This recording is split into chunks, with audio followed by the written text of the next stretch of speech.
Hello, everybody, and how are you? And I know you're all saying, I'm fine, I'm fine. Well, welcome to another episode of the Family Health Show, Season 2, under the general topic of Fearfully and Wonderfully Made, Know Your Body. My name is Sharon Wallace. I'm your host for today, and we will be having a very interesting and educational presentation today by Dr. Komotso Louisa. So she's just coming in from the waiting room. I'll give her a few moments, and then I'll get her to be able, I'll let her unmute and share a word of welcome. So I will move on with our PowerPoint slide, our promos. So if it's your first, well, let's just, there we go, where are we? There we go. So if it's your first time with us, welcome to True Temperance International, TTI. That's what it stands for, True Temperance International. And we are indeed an international audience. So if you are joining us from sunny South Africa and you're wondering, why is this girl in a jumper? Listen, over here in this side of the world, this side of the international world, it is winter. And we are experiencing temperatures in the -Celsius, okay? So it's cold, right? So that's why the jumper in the house, okay? It might look like it's sunny, but it's not, I just have lights for that effect. Okay, so welcome to True Temperance International. Those of you who are joining us from this side of the equator, and if it's your first time, again, we're so happy to have you with us. And those of you who are regular TTI family, lovely to see you. Those of you who are joining us live on YouTube, hi. Okay, we're so happy to have you with us. So thank you for joining us on TTI. Right, I'm going to go over to our screen share so we can see what's happening in the world of the TTI family. So as we said, we do have the Family Health Show, and today's presentation is going to be on the topic, the River of Life. I love the title, the River of Life. It's both physical and spiritual, and it just covers everything, really. And this is going to be presented by Dr. Louisa Magapi. So Louisa, can you just unmute and say hi to everybody?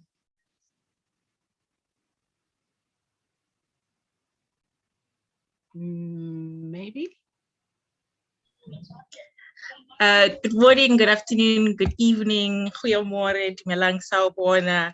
Happy 2022 from here in very hot South Africa. I'm dying from the heat. I'm literally sweating all the time. So if we can exchange places, I would love to be there. Welcome everyone to TTI. It's good to be here. And yeah, it's good to see you, Sharon. Lovely, lovely, lovely to see you and to hear you. Praise the Lord. Okay, we're having answers to prayers already. So that's good. So that's today's presentation. So stay tuned. We will be going into that presentation very shortly, but moving through so you know what to expect next week on TTI, the Family Health Show. We have a presentation, Needs Watering. Interesting topic, interesting title. I think there's a clue there in between those hands. So I'll present, it looks like kidney beans. Is it all about the beans? Okay, we'll find out. So please join us next week. We'll have a presentation by Sister Joan Cornwall. She's no stranger to TTI. So we're really looking forward to that presentation. Just think we're looking at the body system. So that's a clue, okay? That's a clue. And today we're doing the circulatory system. So, okay, I'm sure you can work it out. And next on the slide is our disclaimer. So I will read that when I move this out of the way so I can see it all. Only a physician can diagnose, treat, and prescribe for illness or disease. Any information disclosed or discussed at the TTI Zoom talk show is for educational and informational purposes only. Please continue to seek professional medical advice from your general practitioner regarding any illness or disease that you may be suffering from. I hope that's clear. So on TTI, we stay in touch with you, not just every Saturday or, most Saturdays in the month, which we do have, and we have been doing so for the past year and a half, or more than that even. But we also have groups that we can communicate with you in the week, because we usually set a challenge every week, and sometimes the challenges are really hard. Okay, and it's good to have encouragement, and if we're able to do the challenge, we can share that on the groups. We can encourage one another. We can have questions that we perhaps don't have time to answer during the live show, and so those questions can be presented in the groups, and answers come as well. Hopefully there'll be enough answers to the questions, but sometimes, you know, you do challenge us and we have to look it up or find somebody who knows the answer. But that's great, because it's lively, it's working, and we're staying in touch. So we have the women's wellness group, we have the men's wellness group, and we have the spiritual health group. And on there, we tend to have more prayer requests and devotionals to keep you going throughout the week. So thank you for those. The URLs are there. If you've never seen them before, take a snapshot and join the Telegram groups. We look forward to interacting with you that way as well. And next. Okay, so some of you who've been on the TTI show for a while now will be aware that we've been in partnership with Association of Health Reformers, and they have been running a series of No Jab, No Job conference workshops. So the third one is going to be this Sunday coming, i.e. tomorrow. That's 3 p.m. UK time.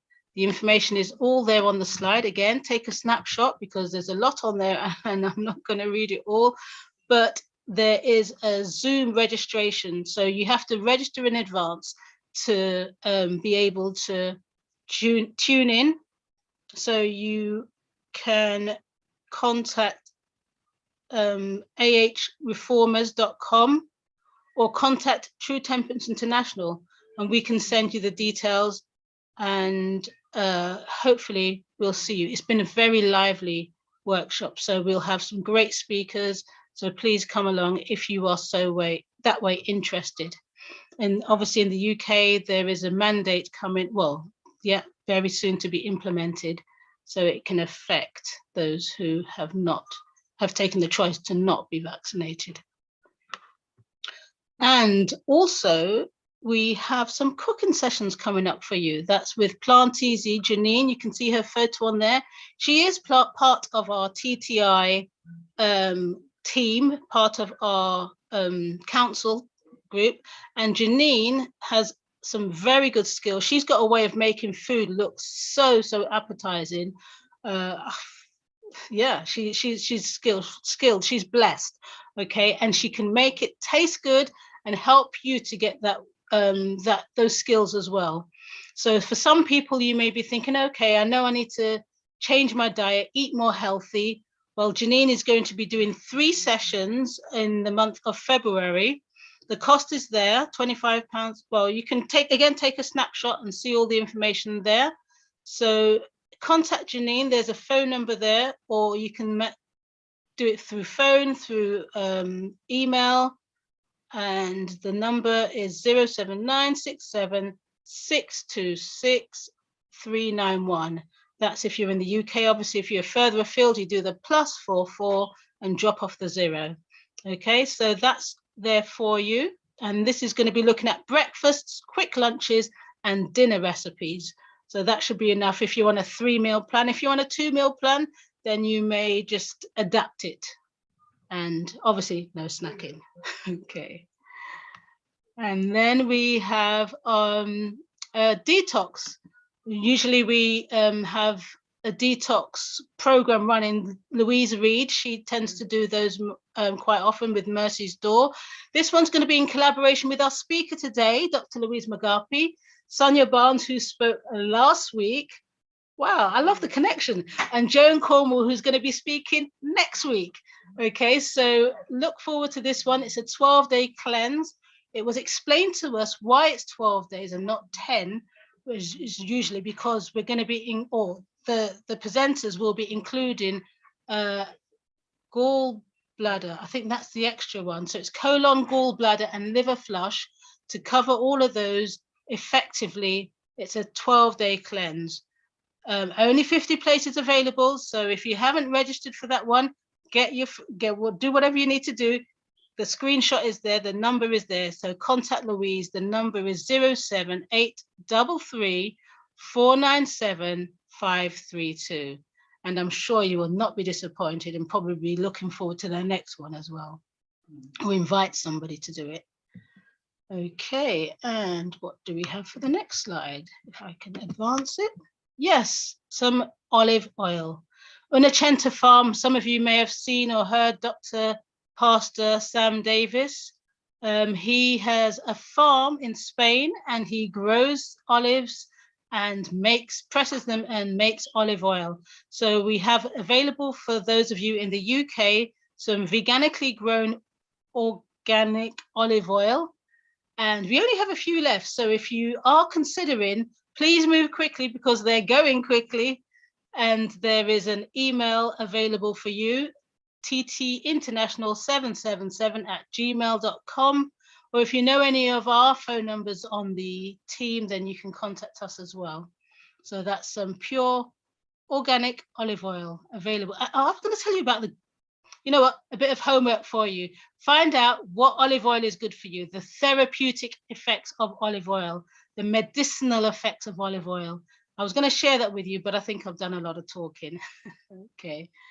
And thanking you all for your support, whether it's financially, whether it's coming on and sharing with your friends about the health programs, whether it's praying for us, we love those prayer supports, whether it's encouraging us with words of support, whatever it is, we thank you for all your support and we look forward to your support in the coming months, weeks. I don't know however long we're going to be going for. So long as God sees fit, sees that it is right for us to be here, then God willing, we will be. So thank you all for your support, and I will stop the share. Now, last week, a challenge was set to incorporate more happiness into your life so that you will help to reduce the stress. We were taught that there is good stress and there's bad stress. And to help to alleviate the bad stress and get the good hormones into your system, it was suggested that we laugh more, okay?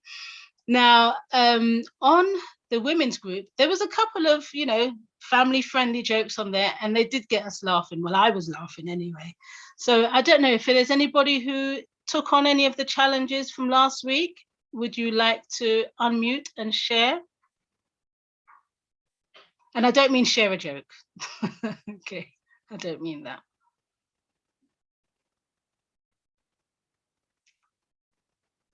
Okay, well, it seems like we're either struggling to find the unmute button, or you're typing it on YouTube, and I can't access the two of them right now at the moment. So we will be looking on YouTube, or you're shy. I'm sure there must have been somebody that had something funny to make them laugh.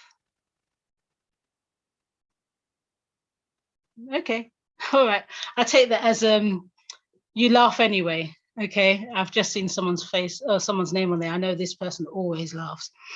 Okay, so what we're going to do now is I'm going to ask Dr. Louisa to bring her camera up, and before she dives into this presentation, I've got a couple of questions for you, Dr. Louisa, so we can get to know you again a little bit more. So I'll wait for your camera. Now, what's my question? It's come back to me now. Okay, so I'm waiting to see your face.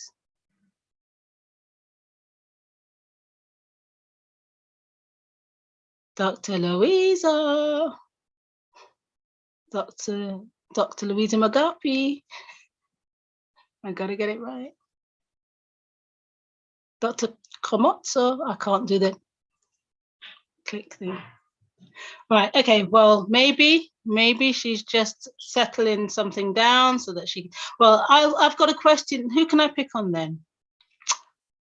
I'll pick on Jennifer Phillips. You were the first person in the waiting room. So let's hopefully you're not having your meal right now and you can answer this question. Okay, Jennifer is somebody I've known for a very, very long time.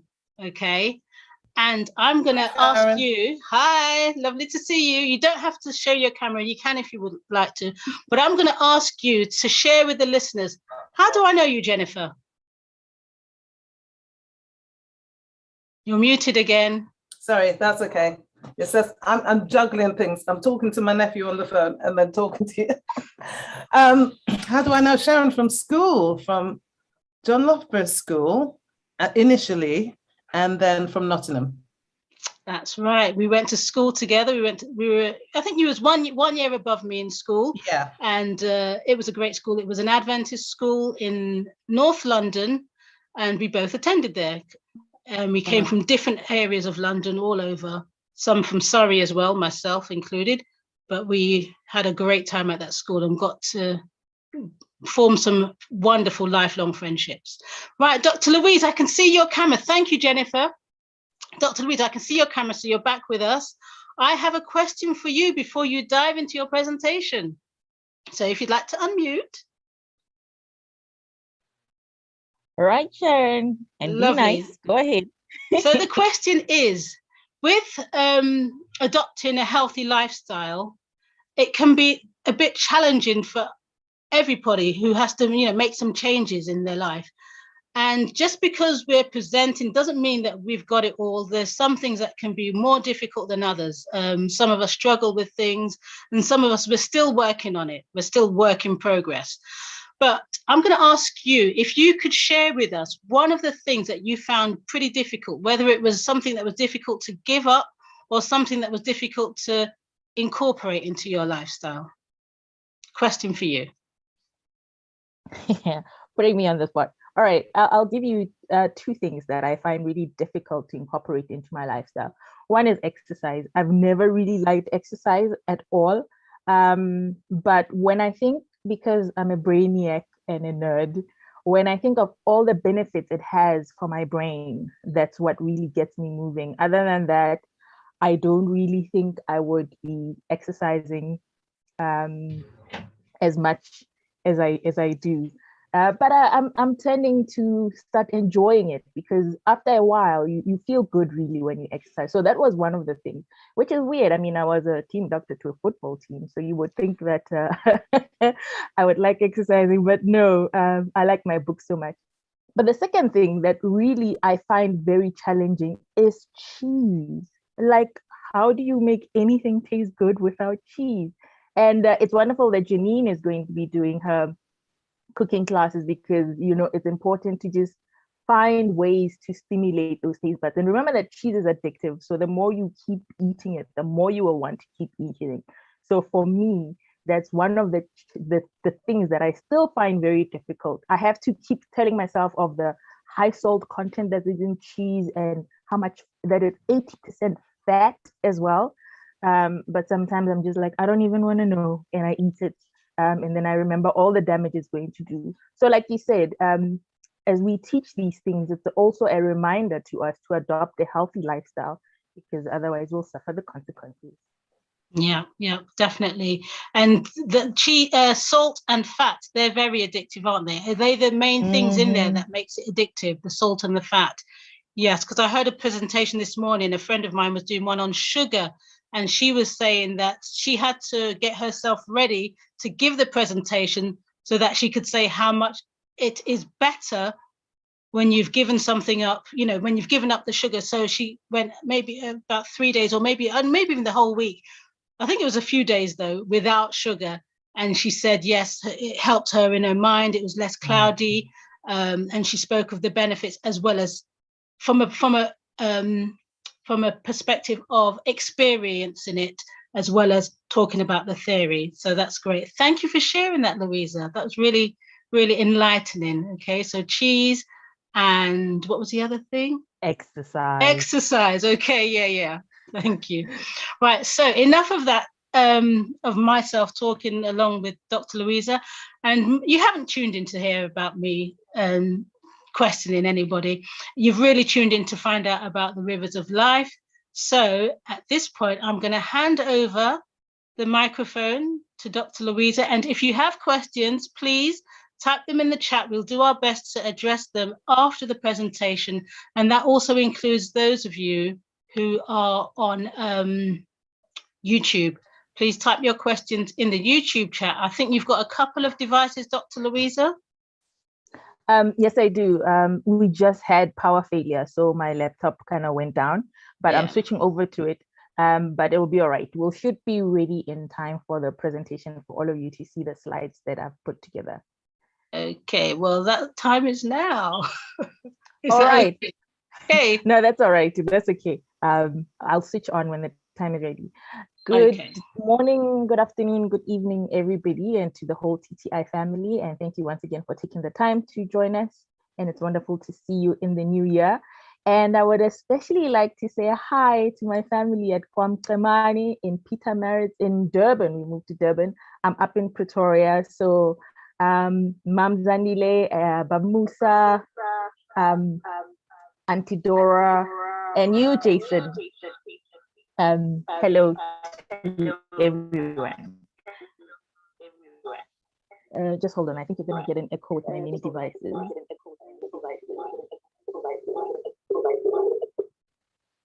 All right. So today I'll be chatting to you all about the river of life, as Sharon has said.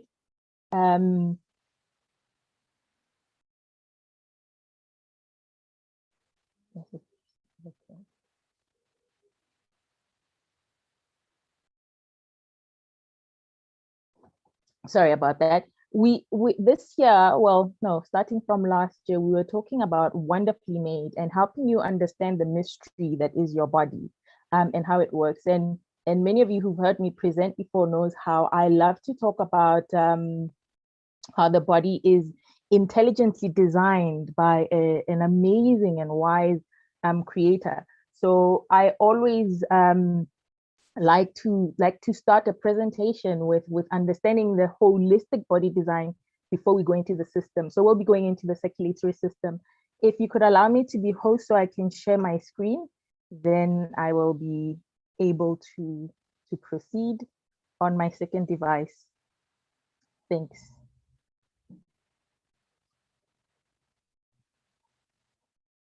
So today we'll be talking about the circulatory system, and the whole point is so that you can understand how your own body works. We see a lot of patients. We've got a lifestyle center down in Durban, in truth, and we see quite a lot of patients who've got conditions, cardiovascular conditions, which include things like even high blood pressure, heart conditions.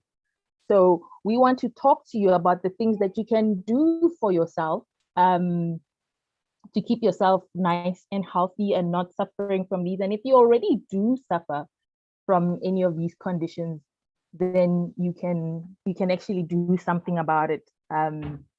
Okay, so let me just get my slideshow and switch to my other device. And hopefully you'll be able to see. I think you should be able to see my presentation. Yes, we can see the slide. It's not in slideshow, but we can see your screens. Your screen. I will put it in slideshow now. All right.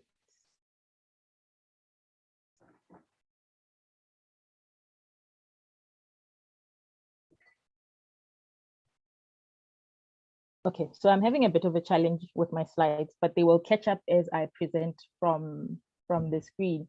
And to save my power, because as I said, we've got power failure. So I have a few moments to share with you before I can kind of disappear. I might have to switch off my cameras. You don't need to see my face. You just need to be able to see my slides. All right, so we're looking at the design.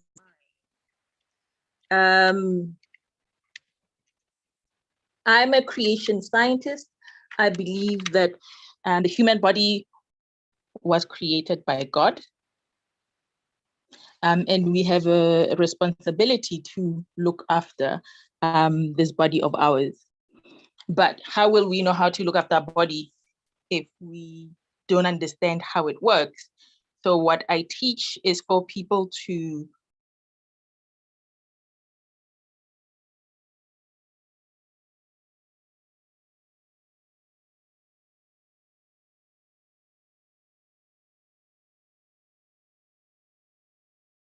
Sorry, Dr. Louisa, I think you've been muted.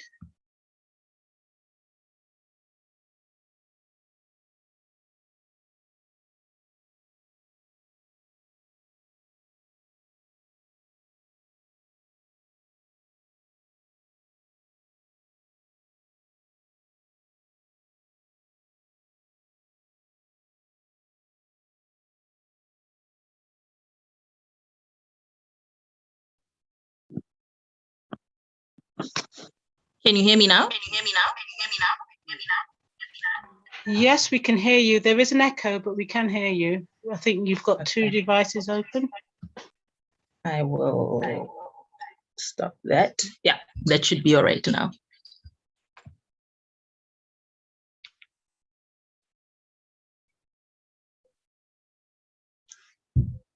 Okay. Let's put this into screen mode.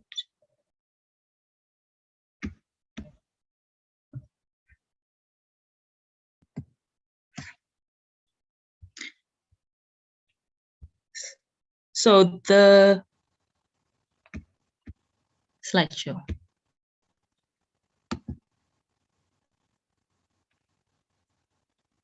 The human body is intelligently designed to govern itself, to grow itself, to maintain itself, to adjust itself, to defend and protect itself, and to repair and heal itself. And I want to also focus on the repairing and healing, because the circulatory system that we're going to talk about today is important for this process of healing and repairing. So it's well equipped and as a self-governing entity. Okay. And the intelligently designed body, it gets its instruction, as I've mentioned before, from the DNA, which is the book that contains all the instructions for development, functionality, maintenance, for reproduction. And the DNA will instruct the cells as to what it should be, what it should look like, how it should work, what work it must do, when it must make new cells, when it must die. All of this is part of your DNA, okay, which is inside of your nucleus, inside of your cell. And obviously the cells will make up tissue, the tissues will make up an organ. So something like the heart will be made of heart cells, individual cells with DNA, which gives them instruction as to how they should work. All right.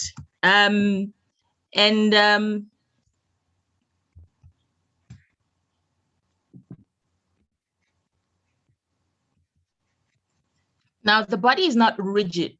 If it was, a lot of us would have died. The time we ate cheese and caused an inflammatory response, or whatever we did to the body, if it wasn't rigid, if it wasn't flexible, if it didn't have mechanisms for coping, a lot of us would have died. So it is by grace, that we are still here despite us breaking the laws of health. There's physiology and homeostasis. Physiology is how the body works. Homeostasis is that the body is always trying to get to a state of optimum health. Okay, but it's able to adapt and it's able to compensate. So if you don't drink your required 2 to 5 liters of water per day, you're not going to collapse and die. The body will adapt and it will compensate. It will change to accommodate to environmental changes. It will learn to deal with deficiencies and toxicities, but it will not be at optimum function. When I don't exercise, my body's not at optimum function. Even though I might not feel sick, I'm not working at optimum function. And that's because of the body's ability to adapt and compensate.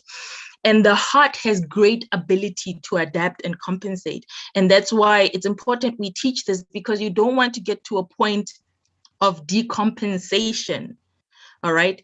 If we continue to abuse our bodies, the body will break down and it will get to decompensation and failure. So you'll hear of somebody having heart failure.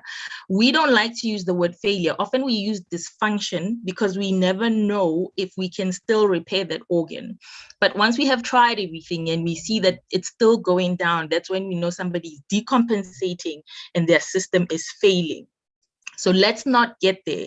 Today, if you still have a good and healthy heart, make a promise to yourself that you're going to keep your heart healthy. You will, as much as it compensates and adapts, you will not allow it to get to a state of failure. Now, why do we need to study the human body? Well, like I said, to unravel the mystery, a lot of us don't understand how our body works. We want to understand how the body is supposed to work. We want to understand when it's in adaptation, because a lot of people, when, we do a lot of blood tests, we see their lifestyle is bad, their body is adapting, and they say, but I feel fine, and my blood results say I'm fine.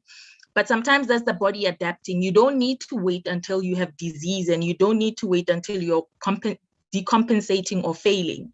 So understand that sometimes you're working just fine, you're living just fine, but your body is in a adapted mode, and it is better that it be working at an optimum. It's almost like you're driving your car with a spare wheel. The spare wheel is smaller. Now, driving does not mean that everything is perfect, but you want to put a normal wheel as fast as possible, and then put the spare wheel back where it belongs. If you continue driving with the spare wheel, what happens when you have a problem with that wheel? Then you don't have a spare anymore. Okay, we need to know what is normal and what is not. We need to know warning signs and symptoms. We need to know how to take care of our body for optimum function. I believe we can always be getting to higher and higher levels of health. Okay. And we need to also understand how to help the body repair. So I'm going to do the presentation in two parts. I'm going to present to you how the body is wonderfully and fearfully made, especially the cardiovascular system. And then that you can just be in awe of the creator and the designer. And then after that, I'm going to talk to you about your responsibility, the things that you can do to ensure that your body is in good health. And these are the 11 different systems. I like to say, I keep adding. Now there's a 12th, which is the microbiome, which is important. I think we spoke about it sometime last year. And I know I have spoken to you about the digestive system, and I've spoken to you about the nervous system, the central nervous system, which is the control center, one of my favorite things.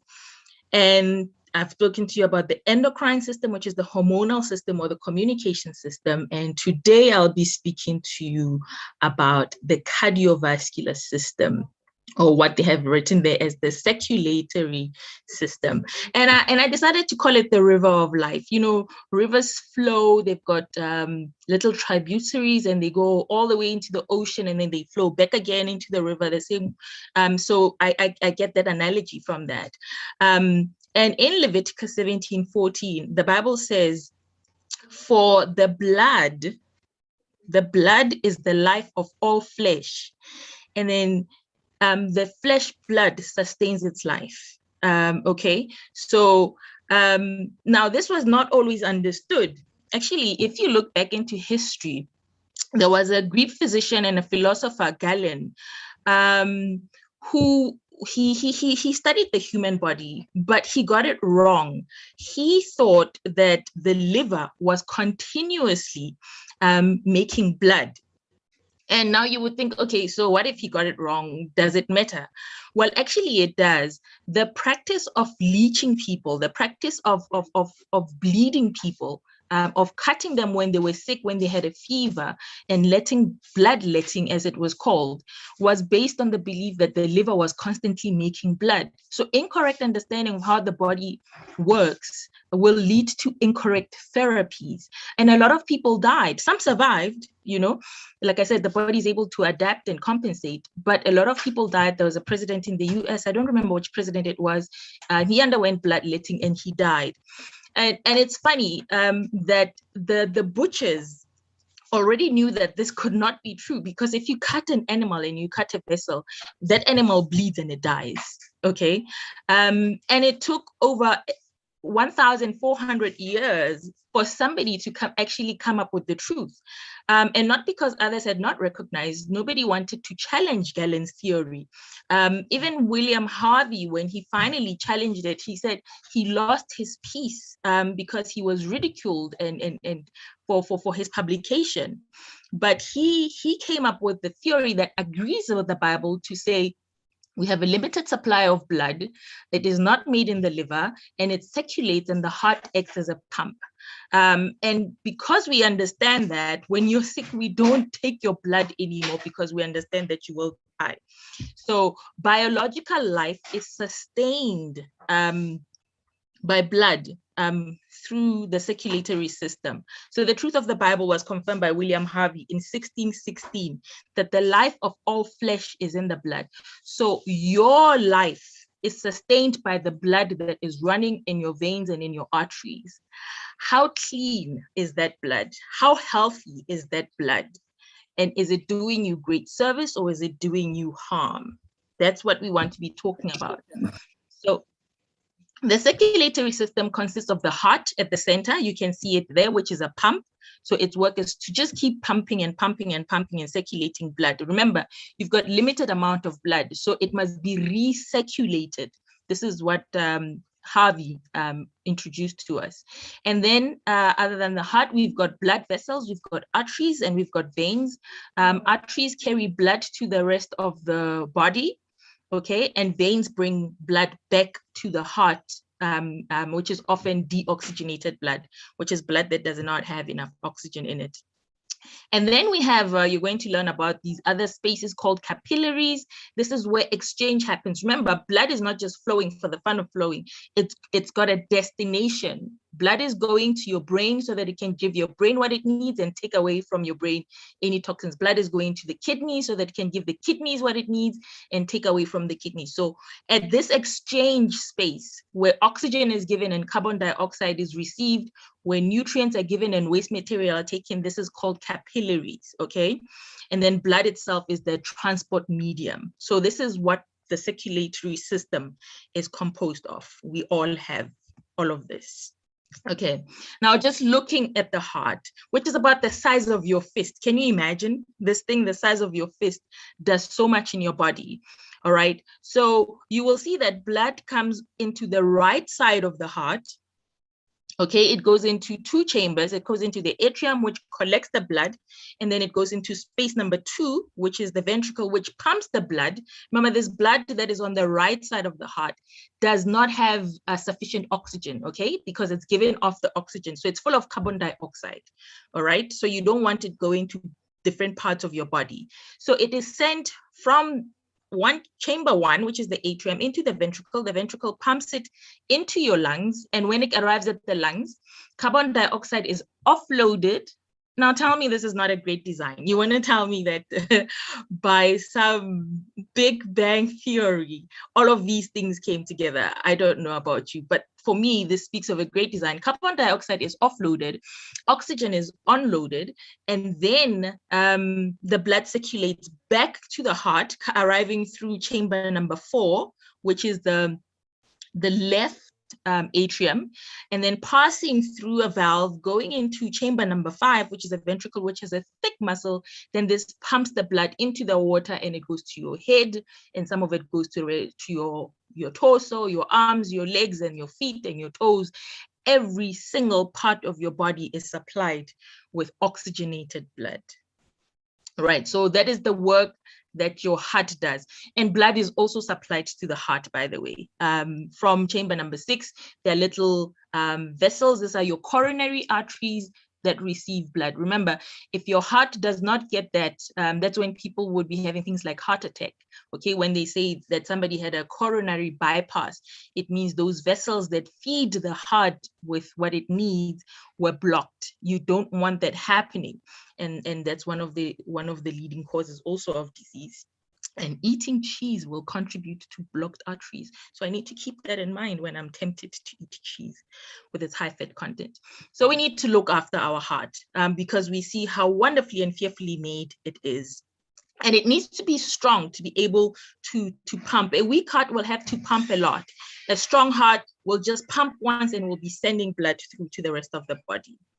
Then from the heart, as I said, the blood will travel in arteries, okay? This is the arteries take oxygenated blood to different parts of the body, to different organs. And then from there, that's where I spoke about the capillary network. This is where there's an exchange where the nutrients are given off, where the oxygen is given away, and then where waste is collected and anything else that the cells didn't need is connected. And fluid just kind of lurks around there, and then it's collected again and goes into the vein. So there's a difference between your arteries and your vein, even though they are colored differently. If you were to open, the blood is all red, okay? It may be different shades of red. It's not that it's blue. Okay, even though your veins may seem blue when you look at your skin. Now the arteries, because of the function that they perform, they've got a thick elastic muscular wall. So this is where conditions such as high blood pressure would come in, because if these walls are not able to relax, if they become too thick, or if they become calcified, or if they stop being able to relax, okay, that will increase the blood pressure. So when we talk about high blood pressure, we're talking about disease in your arteries. Okay, the veins on the other and are very thin and elastic, okay? They don't have that much of a pressure, and they don't have a pulse, okay? So that's how you would be able to tell whether something is an artery or if it's a vein. And the vein will just be carrying blood back to the heart, and they've got a lot of valves, one-way valves, so that they don't allow backflow of blood towards in the wrong direction, okay? So you've got the heart, it's pumping. Then you've got the channels, which are the arteries taking blood to different parts of the body. You've got the capillary network, where there's an exchange, okay? Nutrients goods are given off, and some things are received. And then you've got the veins that says, okay, you've done your job, now let's take you back to where you're going to be oxygenated again. All right, so this is the process. The right heart, remember, it's got low oxygen blood, okay, that's been used up, and it's sent to the lungs. In the lungs, carbon dioxide is given off, oxygen is collected, okay, then the blood goes back oxygenated to the left side of the heart. The left side of the heart pumps this blood that's full of oxygen through the arteries to all parts of the body. And then the arteries, they transport the blood to the capillaries, where at the capillaries, there's an exchange that happens of nutrients and waste from the cells. And then from the capillaries, the veins will transport the low oxygenated blood right back to the right side of the heart. So there's a circulation that is going on. We only have about 5 liters of blood, so it must be constantly circulated, okay? So the heart must be able to work well, and the system must be very efficient. So then we've spoken about the heart, we've spoken about the vessels, we've spoken about the capillaries. Now, what is this blood thing where the life is in? Well, blood is a fluid. If you cut yourself, you will see a red liquid coming out of you. Okay, that's what we're talking about when we say blood. It's found in humans and in other animals. The function of blood, that red liquid, is to deliver essential substances such as your nutrients and oxygen to the cells, okay? Your brain needs glucose, blood will take it there. Your brain needs oxygen, blood will take it there, okay? And the other function of blood is to transport metabolic waste products away from those same cells, okay? So there'll be carbon dioxide as a byproduct, the blood will take it away so that it can be eliminated. All right, and also blood carries cells that fight infection. You know, I love the immune system and all the different cells, they're found in the blood, okay? And blood also carries hormones as well. We've spoken about that. And blood is also responsible for regulating our body temperature, okay? Keeping us warm, keeping us cool. Without blood, we would get weak and die. And that's what we saw with the bloodletting. If you don't have enough blood, you start to get weak, okay? Now we're zooming into blood. 8% of our total body weight is actually what our blood is, okay? So if you weigh 100 kilograms, 8 kilograms of you is actually your blood, all right? And then if you take that blood and you put it in a test tube, I'm sure a lot of you have had blood tests done, and then you spin it down and you separate it, there'll be fluid at the top. That fluid is called plasma. And then there'll be the cells, the red blood cells and the white blood cells will sink to the bottom. You will see there, it's platelets, it's white blood cells, that's what leukocyte is, and it's red blood cells as well. Those are the 3 different cell lines, which are not made in the liver, as Galen had said, they're actually made in your bone marrow, Okay, so remember, as I always say, the body is linked together. There's no separation when it comes to the body. It's different functionalities, but they all work together. So the bone marrow is going to make the platelets, the white blood cells and the red blood cells, and send them out into the blood so they can do their job. The platelets will stop bleeding. The white blood cells will fight off infections and protect you. And the red blood cells will give the blood its red color, as well as transporting oxygen. Okay, those are the formed elements. And then you have 1%, which is other things that are dissolved in the blood, which is your gases, your oxygen, your nutrients, your ions, waste products. And then 92% of the plasma is actually water. So drinking water is important. So you can imagine, if you don't drink enough water, what your blood is going to be like. It's going to be very thick and it's not going to flow very well. Okay. And we also have those proteins. And the proteins are really important. And you will see when we look at some blood results, because they serve different functionalities in helping the body to clot, helping to keep the pressure inside of the blood vessels constant. I'll give you an example. One of the proteins that we look at is albumin. And what it does is it draws water and keeps them inside of the blood vessels. When people have low albumin level, you will find that they tend to be swollen. So they will have swelling in the ankles and in their legs and in their arms, because there's nothing to draw the blood inside of the arteries. That's one of the reasons. If you're swelling, I'm not saying you've got a low albumin, but that's why we're able to study blood results and see what's happening. So a healthy circulatory system consists of a healthy chamber, which is a healthy heart, okay, healthy channels, which are the vessels, and healthy movement of blood. All right. So do you have a healthy circulatory system? How strong is your heart as a pump? Is it working well? It doesn't have any holes in it. It's getting enough blood. The coronary arteries are all right. How healthy are your blood vessels? Are they able to dilate and relax? And are they able to constrict when it's necessary so that the blood pressure is able to be maintained? If you've got high blood pressure, you don't have healthy channels. All right. And how healthy is the movement of blood? Is blood moving very sluggishly through your system? Do you tend to have cold feet, or do you have blue peripheries like your toes? Maybe blood is not getting there. All right. So a healthy circulatory system requires those things to be healthy. The volume of blood, is it correct? Do you have enough blood? On average, for an average adult of about 70 kilograms, about 5 liters of blood. That's how much they should have.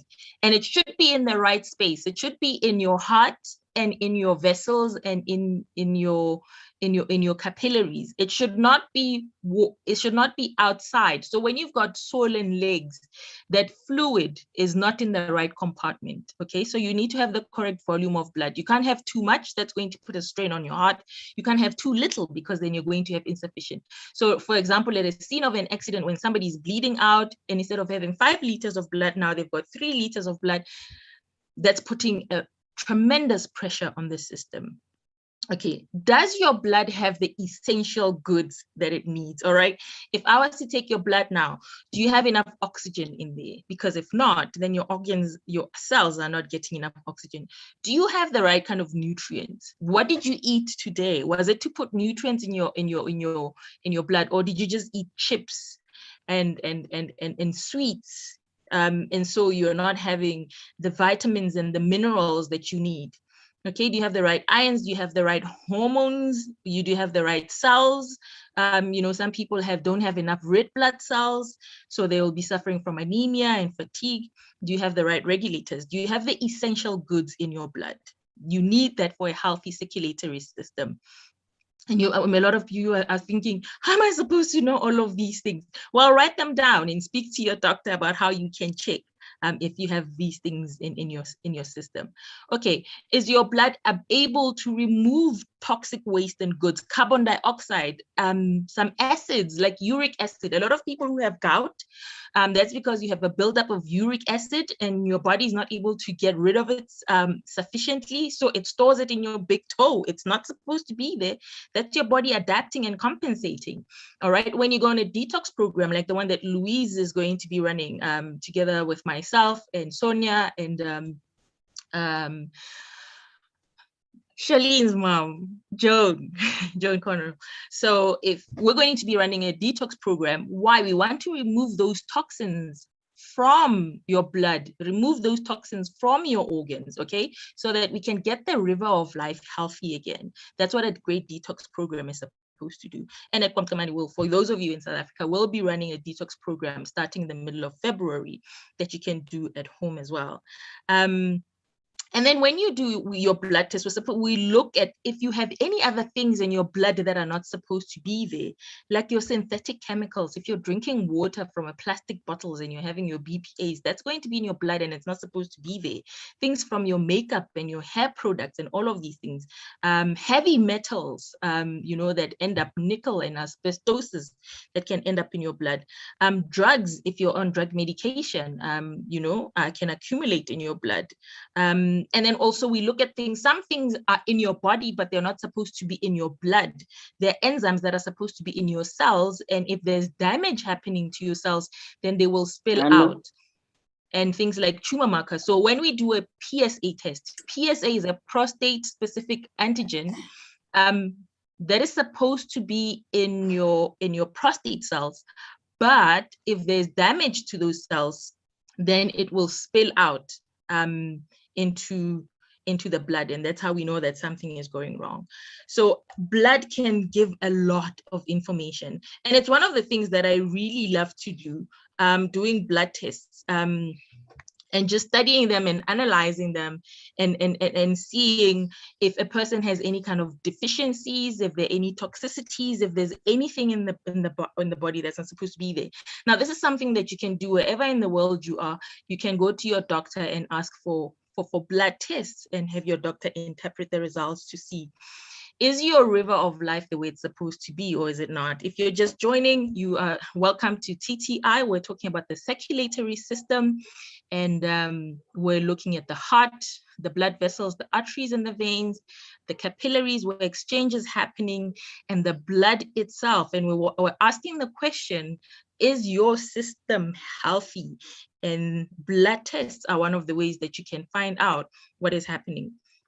What are some of the blood tests that you can do? These are what we generally see as routine blood tests. They will give us a lot of information about a person, a full blood count, which looks especially at your cells, your red blood cells, your white blood cells, as well as your platelets. Then we look at your kidney and how it's functioning. We look at your liver, how it's functioning. We look at markers of inflammation. A lot of people have inflammation. Their body is constantly being insulted, and then it responds with inflammation, and chronic inflammation will lead to diseases. We look at hormones, like we can look at your thyroid hormone. For men, we can look at testosterone. For women, we can look at all the different mini hormones that we have. You can look at the nutrients. We can check your vitamin D levels. We can check your vitamin B12 levels. We can't check everything. We can check your iron levels, okay? Obviously, the more tests you do, the more expensive it becomes. The pH of blood is important, okay? It is tightly regulated between 7.35 and 7.45, okay? We can look at the pH of your blood. All right, because if it goes out, you will be sick, okay? One of the main things that your body tries to keep in homeostasis is your pH. Your blood is slightly alkaline. We can look at tumor markers. When we're looking at cancers, we can look at PSA levels. We can look at at alpha theta protein. We can look at CEA, which is a tumor marker, especially in digestive cancers. Those are some of the tumor markers. We can look at drugs, and there are many other things that we can look at in the blood. We can check your blood alcohol level because you're not supposed to have alcohol in your blood. Okay, and I just thought I would share some blood results just to make it practical and realistic. This is what I was talking about. This is actually somebody's blood results. So full blood count, you can see that it gives you a lot of things. RBC, which is your red blood cells, and leukocytes, which are your white cells, and then your platelets. So you see that this person has normal levels. Now, how do you know? You're going to be saying, I'm seeing a bunch of numbers. I have no idea what it means. Well, you see the name of the test on the one side. Then the next thing that you see, for example, HB, which is hemoglobin, you see that it is 14.8. This is this person's HB. It was 14.8, okay? And then what you see in the last column is what their reference range is. Really, reading blood results is not difficult. Interpreting them may be something else, but reading them is not very difficult. So you see that this person has an HB of 14.8. You're asking yourself, is this normal? You look at the reference range. For this person, which is a male, their normal HB is anywhere from 13 to 18. They're at 14.8, so they've got a normal hemoglobin, okay? So then they don't have anemia. And then you can see with the white blood cells, then you can also see with their platelets, that their platelets, they've got platelets of 314, that's right at the bottom. Normal platelet levels are between 150 and 450. Oh, okay, so they've got enough platelets. Okay, so if they bleed, they should be able to clot and they should be fine. Okay, but you will see at the bottom there's something called ESR, which is, you wouldn't know what that is. That is a marker of inflammation. Now you see with that they've got ESR of 53. And the normal range is between 1 to 30. Now they've done a great job. They've put H in red there to show you that this is high. So this is abnormal. So you know that this person has a high ESR, which is an inflammatory marker. So they've got inflammation happening in their body. Okay, so I didn't put a lot of blood results, but you can see the next one. I thought I should definitely include this, the kidney. It's always important for us to check the kidney function. We need to know how much in your blood. This is just having taken blood from somebody's vein and send it to the lab. They're able to tell us how much sodium they have. Is it enough? If you have low sodium, a person with low sodium, it may end up be confused. So do you see now? It's starting to make sense. Their river of life does not have enough sodium, and therefore it's affecting their brain function. Okay, so we need to know you have enough potassium. If you have too little or too much, that will definitely affect your heart. Okay, the lethal injection is actually potassium they put in. So they put a lot of potassium and it causes a heart attack. Now, you don't want to be having too much potassium. The body tightly regulates this. So you see with this person that, you know, they've got enough sodium, they've got enough potassium. And then you move it to some waste material, urea. Urea is a waste material. Now, there are acceptable levels of waste in the body, okay? So acceptable levels of waste for this man, for urea is 2.1 to 7.1. So he had a urea of 5. So that is an acceptable. He's not building up waste material. Creatinine is also another waste, okay? He had 101, normal ranges between 80 to 150. So he had an acceptable level of creatinine. If you've got your blood results, you should be looking at them now because, you know, you're seeing just how easy it is to read blood results.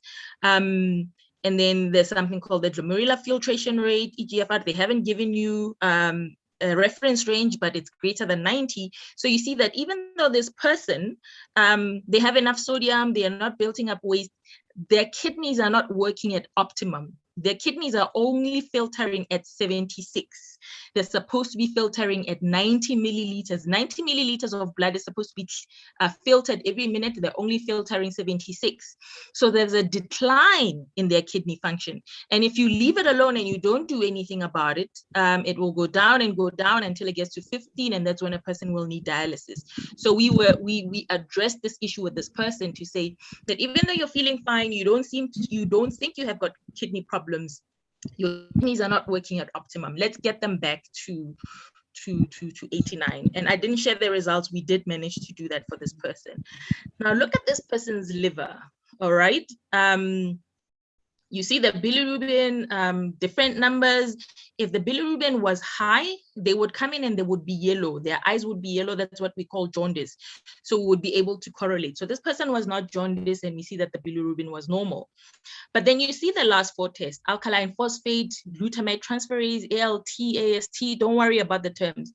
These are enzymes that are inside of the liver. They've got their job inside of the liver, okay? They're not supposed to be in the blood. Does that make sense? These enzymes are supposed to be inside of the liver cells. When they start spilling out into the blood, it means there's damage happening to the liver cells and it's releasing its enzymes into the blood. So you see that 3 of the tests are very high, okay? So this person, there's a liver dysfunction happening. We don't like to use the word failure because often we see that once we can help the liver recover, then the tests go back to within normal ranges, okay? So this is how blood tests will tell us how your kidneys are working, how your liver is working, how much blood you have, how much albumin you have. So we're not expecting this person to be swelling up because they've got enough albumin, unless of course they've got a kidney problem, which we saw that slightly they've got a liver dysfunction, and unless they have a heart problem, which they didn't have. So these are the results from the blood, and I'll share with you one of the last ones. We've spoken about diabetes before. So we also looked at the sugar over 3 months in this person. Okay, so they tend to have high levels of sugar. It's not normal. Normal HbA1c, the top one, which it says 6.6%, that's supposed to be less than 5.7%. Okay, so they're not diabetic per se, but they're pre-diabetic, and we were able to address this with them, and their levels have come down. And you see that you can even check their nutritional levels by looking at their vitamin D levels. So his vitamin D level is 21, is just slightly above normal, so it's sufficient. But for this person, because I know them, they're very dark-skinned, constantly driving around, this is not enough. Okay, this is enough for them to not have weak bones, but really you don't want to have just above normal, because now if winter comes and you have vitamin D levels of 21 and you have to go through several months of no sun, you're going to be using up your vitamin D. Does that make sense? So you want to have optimum levels higher than this level. So I suggested that they spend time in the sun, because in South Africa, luckily, we've got access to the sun. So this is what the river of life for this person is showing us. It's showing us the liver is not doing so well, the kidneys are not working at optimum, but the full blood count is okay, you know, and it also showed us other things. When these components, when the chamber is not right, the blood vessels are not right, the blood itself is not right, disease sets in. Now, for a lot of us, we're afraid of disease, right? We think, oh my gosh, it means I'm sick and I must attack the disease. No, we need to understand the word disease differently. I like to put it this way. This is how I put it in my book, Health So Easy.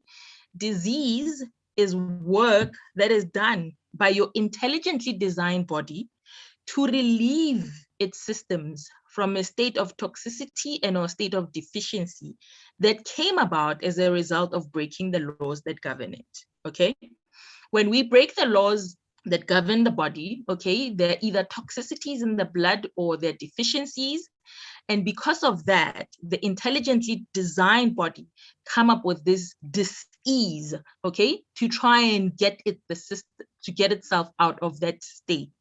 So the body is constantly working. It's always trying to maintain function and balance. It adapts, it compensates to deal with the changes in the environment. For that person that I just showed you, they had a lot of inflammation, they had COVID, it had affected their liver, it had compromised their kidneys.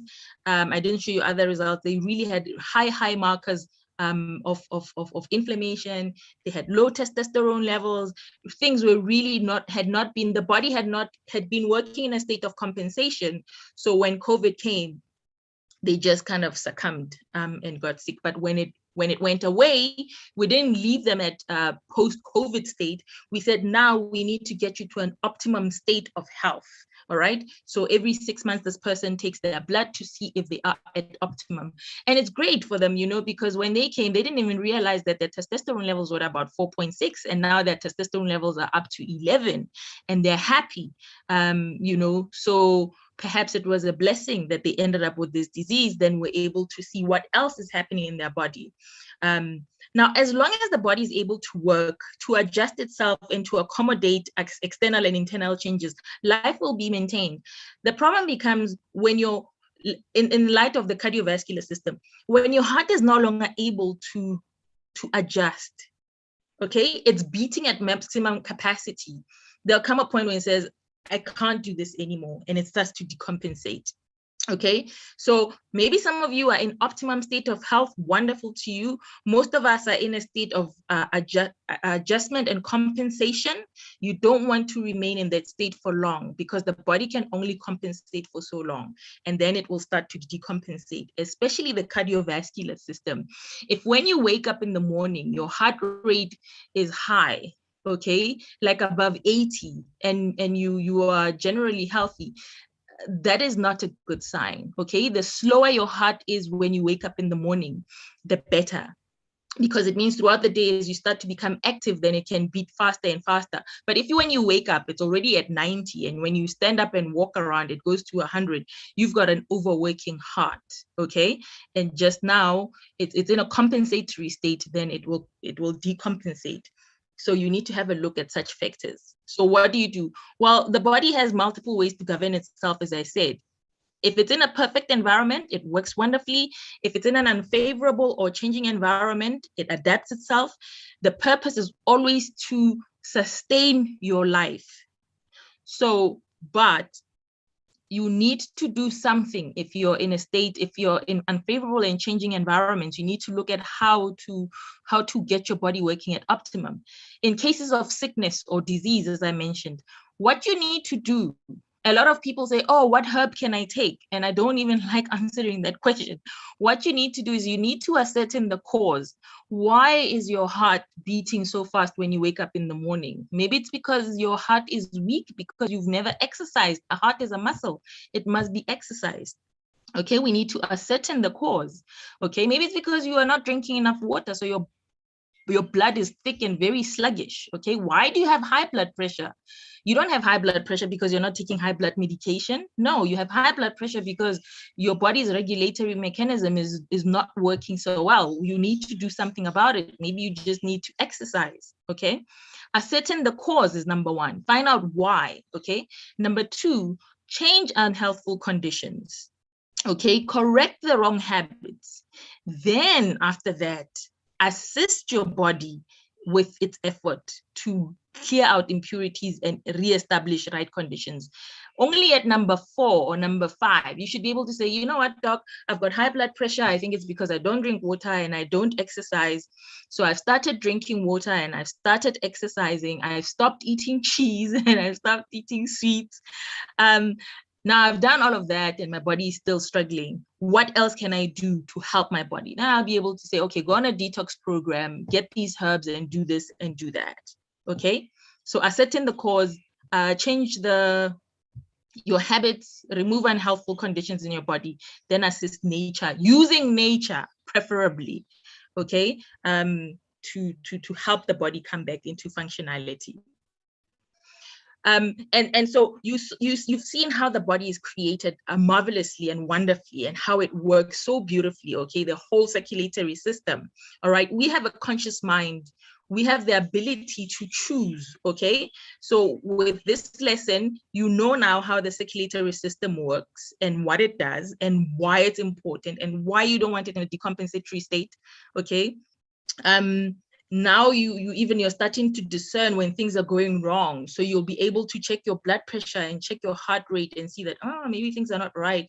You'd be able to go to your doctor and check your blood and see, oh, my river of life is not so clean. All right. And then you'll be able to assist in restoring it to optimum functionality. God has done his part. Now is our responsibility to do our part for this body that we've been given. We're here to learn, to study, to reason from cause to effect, and then to decide on the correct path to take, okay? I'm telling you, taking high blood pressure medication is not going to restore your body to optimum health, okay? You need to find the cause and correct it so that your body is able to adjust itself. So let's look at restoration. How do we get your river of life to be clean and nourishing and doing all the things it's supposed to do? You will ascertain the cause for yourself. I'm moving into the habits that you need to practice. Restoration, or as we call it, new start. I still like restoration. Sleeping 6 to 8 hours before 10. Okay, finding time to relax. I love the Sabbath. It's the Sabbath today. I was worried yesterday that my blood pressure was going high. I was like, oh, maybe I need to get some magnesium. I woke up this morning and my blood pressure has gone down to what it normally is, and my heart rate is lower than it has been the whole week. So thank God for the Sabbath, and thank God for rest, and thank God for sleep. Okay, and thank God for the knowledge that He has given me, and that I'm able to implement it in my life. Exercise, the thing that I don't like to do. 30 minutes brisk walking on a daily basis. This is very good for the cardiovascular system. We will see how it affects the system. Sunlight, okay, getting 5 to 20 minutes of exposure every day, depending on your skin color. Okay, being temperate, practicing the good things in moderation.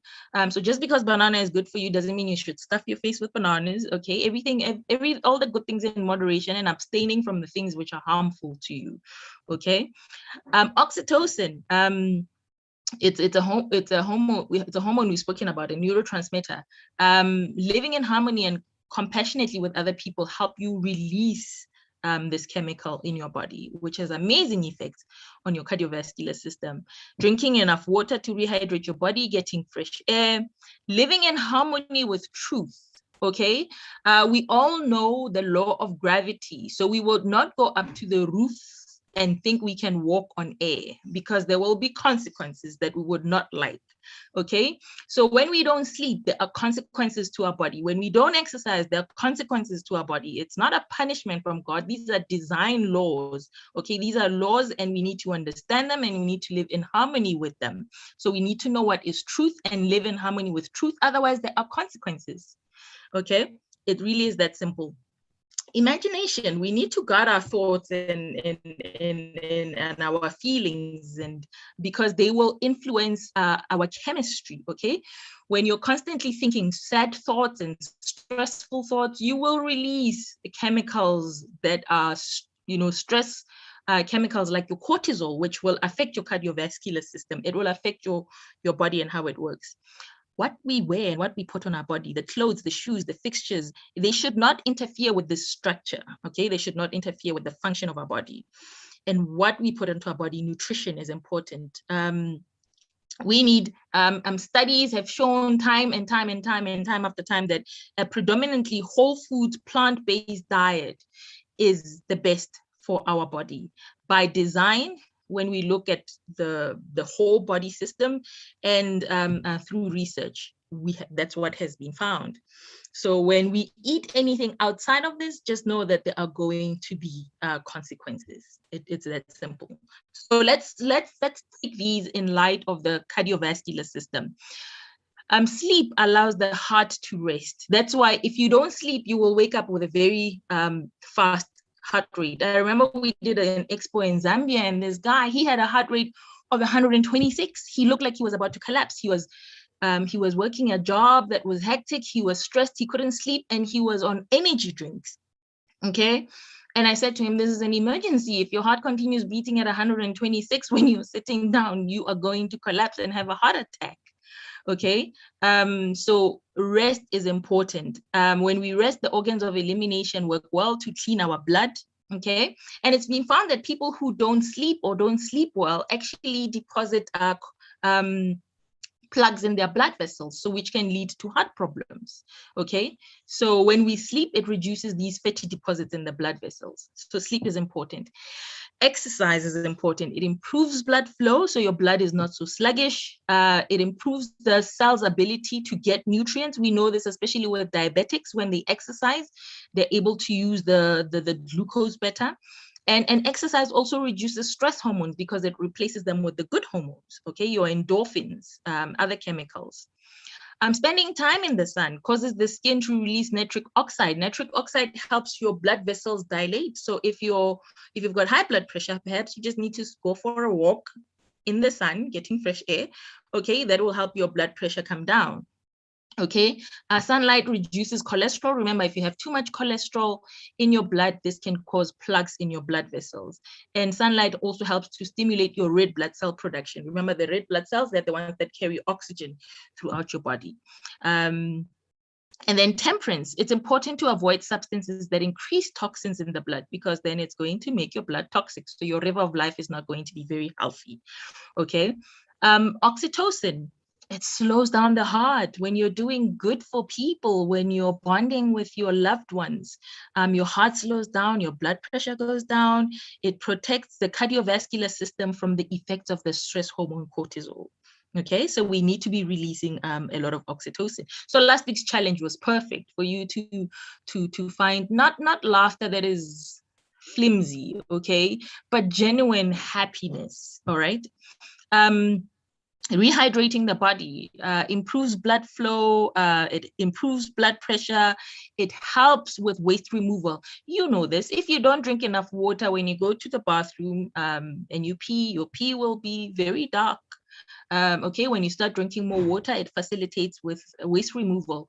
But not only when you pee, but also with bowel movements, when with sweating, perspiration. So it's important to be drinking enough water to keep your river of life. You can imagine if a river has less water and more solutes, it's going to be very muddy and it's not going to flow very well.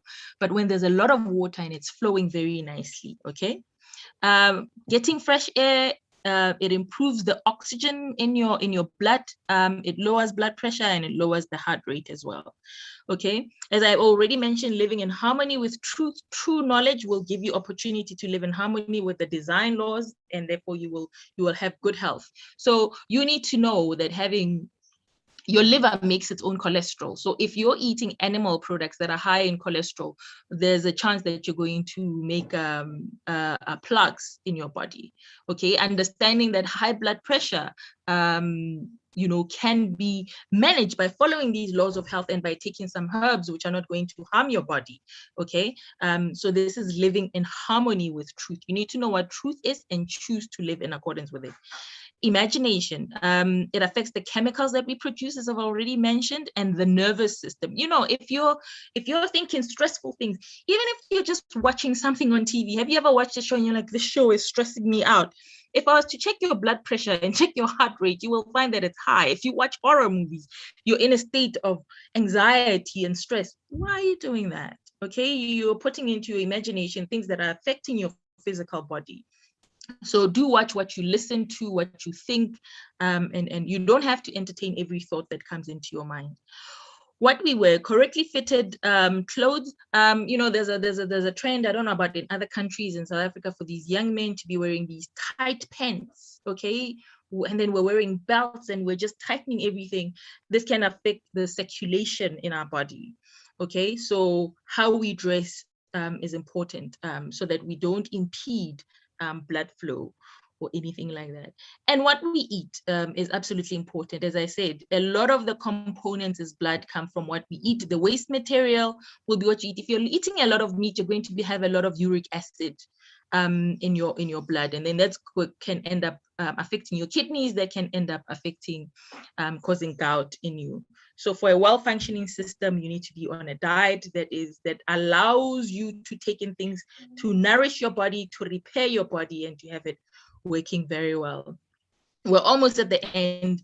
What are some of the herbs? So we've spoken about the things that you can do. What are some of the things in nature that you can use that specifically help with the circulatory system? Garlic is very powerful, especially for plugs and opening up the blood vessels. Cayenne pepper helps with the circulation. Ginger as well with the thickness of blood. Turmeric, anti-inflammatory. Hawthorn berry, making a tea, especially if you've got high blood pressure, if you've got heart issues, to strengthen. Ginkgo biloba helps with circulation as well.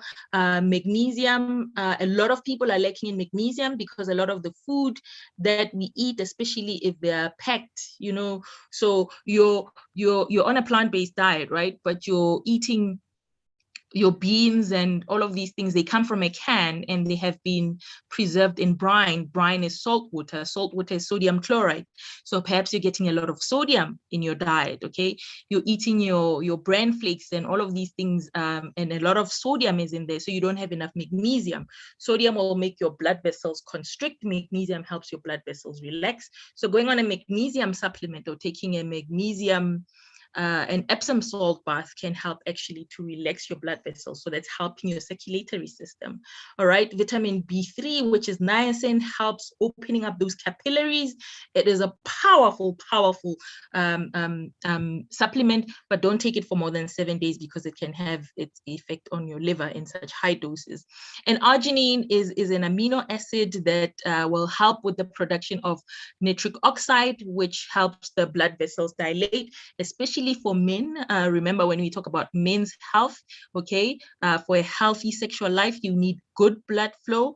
So arginine with which makes nitric oxide will help with that functionality as well. And that is what I have for you today. I am Dr. Luisa Mohapi. I'm a creation scientist, and I'm privileged to work with Wamkamani Institute of Wellness. And we help people to establish good habits, but also to help them understand how their body works and how to have a healthy river of life. Thank you so much for your time. I still, by God's grace, I still have enough power on my laptop, so I will be taking questions if there are any. Sharon, I will hand over back to you. Thank you so much. Now let's get some light on and put my camera on. Can't even find it now. Here we go, start video.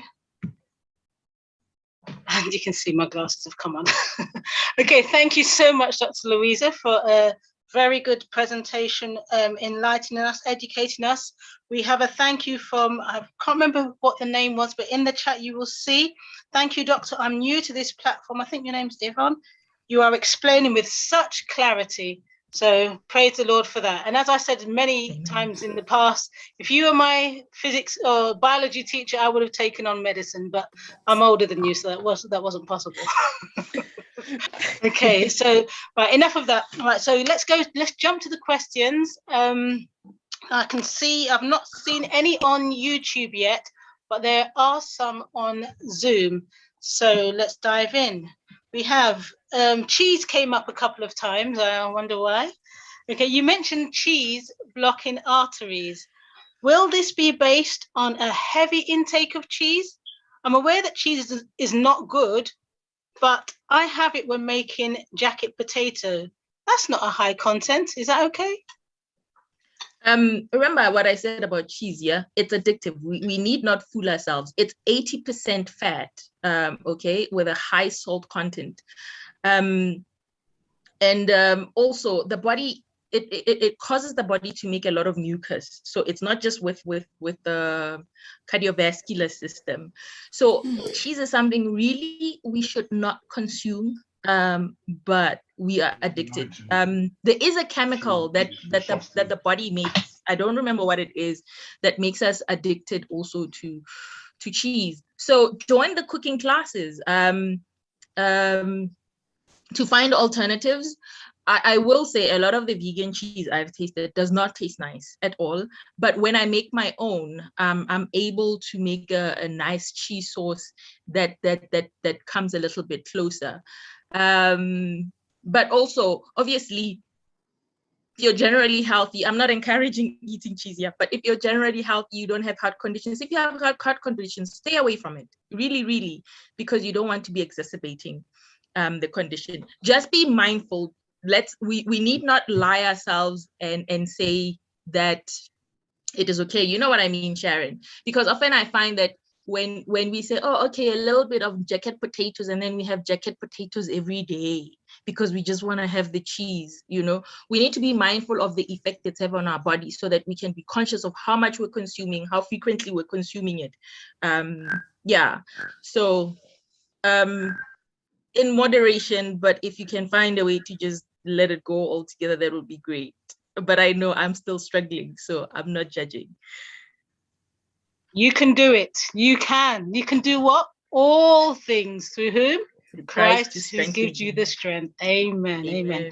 Okay, just looking through Ministry of Healing, chapter 8, it says, the only hope of better things is in the education of the people in right principles. Let physicians teach the people that restorative power is not in drugs, but it's where? In nature.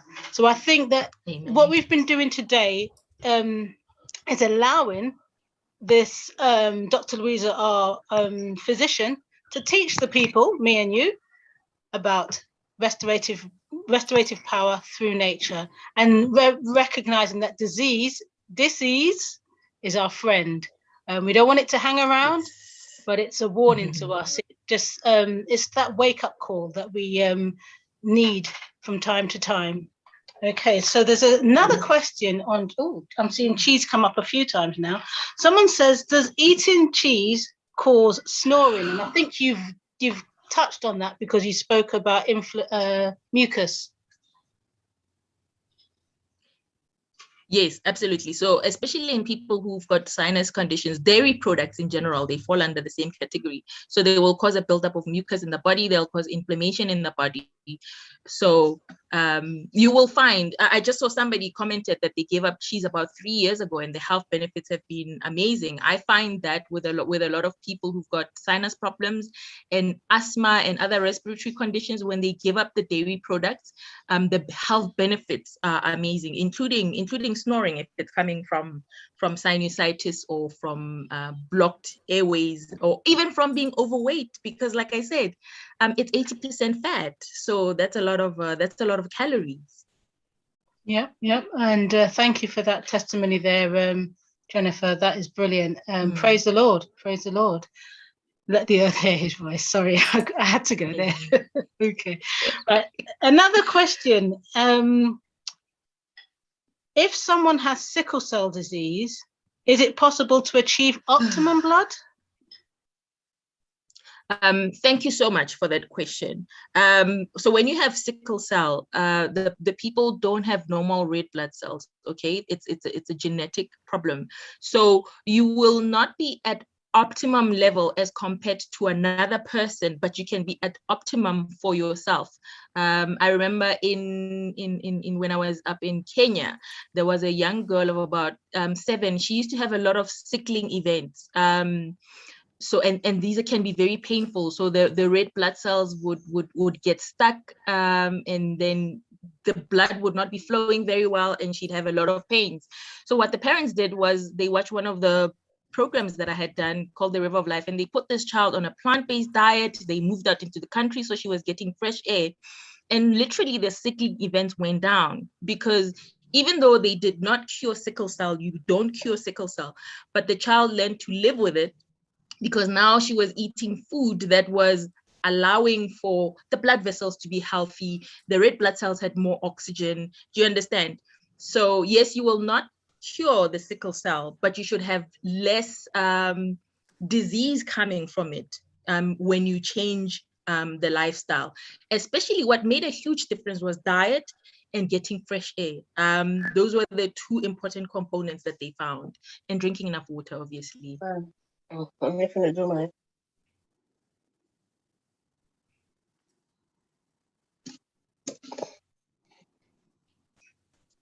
I was saying I just need to mute somebody, then I realized I'm muted. Well, there you go.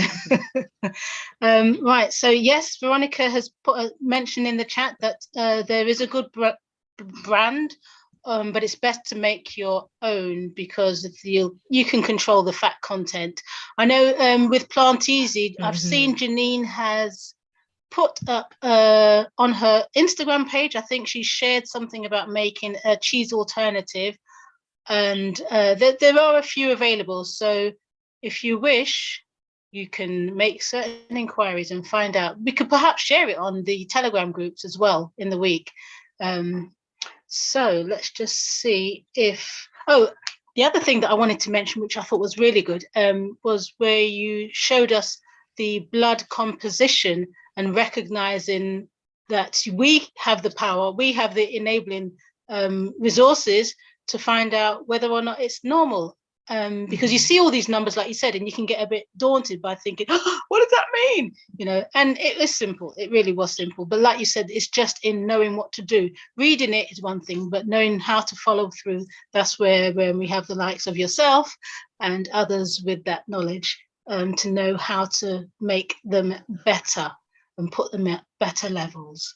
Right, now I'm not sure if there's any more questions. I can have a look on YouTube, but I'm just looking to see if there's any more questions in the chat.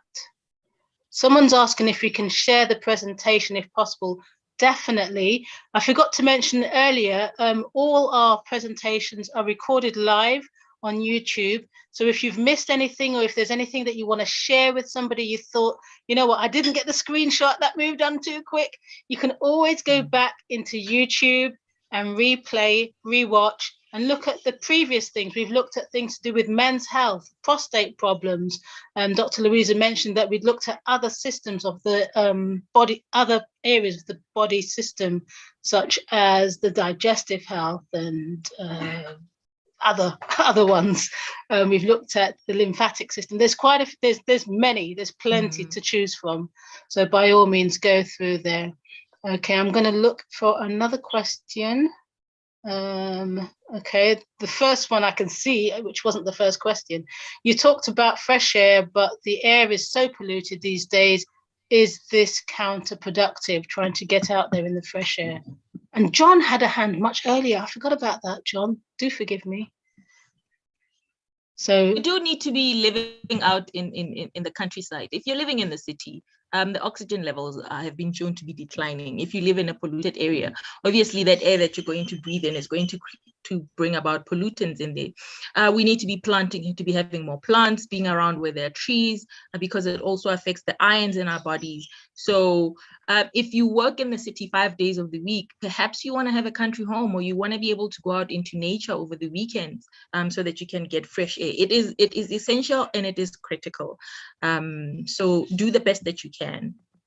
Yeah, that is good. So having those vacations, it's doctor's orders now. So treat yourself. You need to have that time in fresh air. When we say fresh air, we mean fresh air, not stale, polluted air. Okay, somebody says, what herbs can be used for cleaning the lungs? I'm not sure if that's on the topic. Yeah, no, not necessarily. And it would depend. What do you mean you need to clean the lungs? One of the things I can think of, if you have a lot of mucus, N-acetylcysteine, NAC is great for that. But if you've got problems with the lungs, then there are teas that you can drink, like mullein and marshmallow root. It depends really what the problem is with your lungs. But I really like NAC. I find when I take NAC, especially after I've eaten some cheese, Sharon, that mucus just comes right out, and I'm like, I should not do that again. Yeah. Someday I will get it right. Okay, I'll help you out with that one. Yes, some thyme and some oregano, those kind of things are good for my mother-in-law's right here next to me, and that's one of the things she told me about making thyme tea, how good that is to clear the mucus of the lungs. And she could give you a testimony right now about one of her grandsons, but I won't for time. I can see we've got quite a few hands up. Do we have any messages, any questions on YouTube, Edgar? Have you seen any? Okay, he's still looking. So we'll take a hand. I'm not sure the order that they came in, but I'll go to Donna Hilton. Donna, if you'd like to unmute and ask your question on the topic that we've presented, but try not to make it something that it's like a personal consultation, something that's more general that we can share. Because remember, this is going on YouTube. We don't want all your private information out there. Yeah, it's just to put the normal blood glucose values and the normal kidney function values. Okay, to bring those slides back up on the screen? Yes, just so can. Okay, right. Yeah, and also that depends on the country that you're in. So and the gender.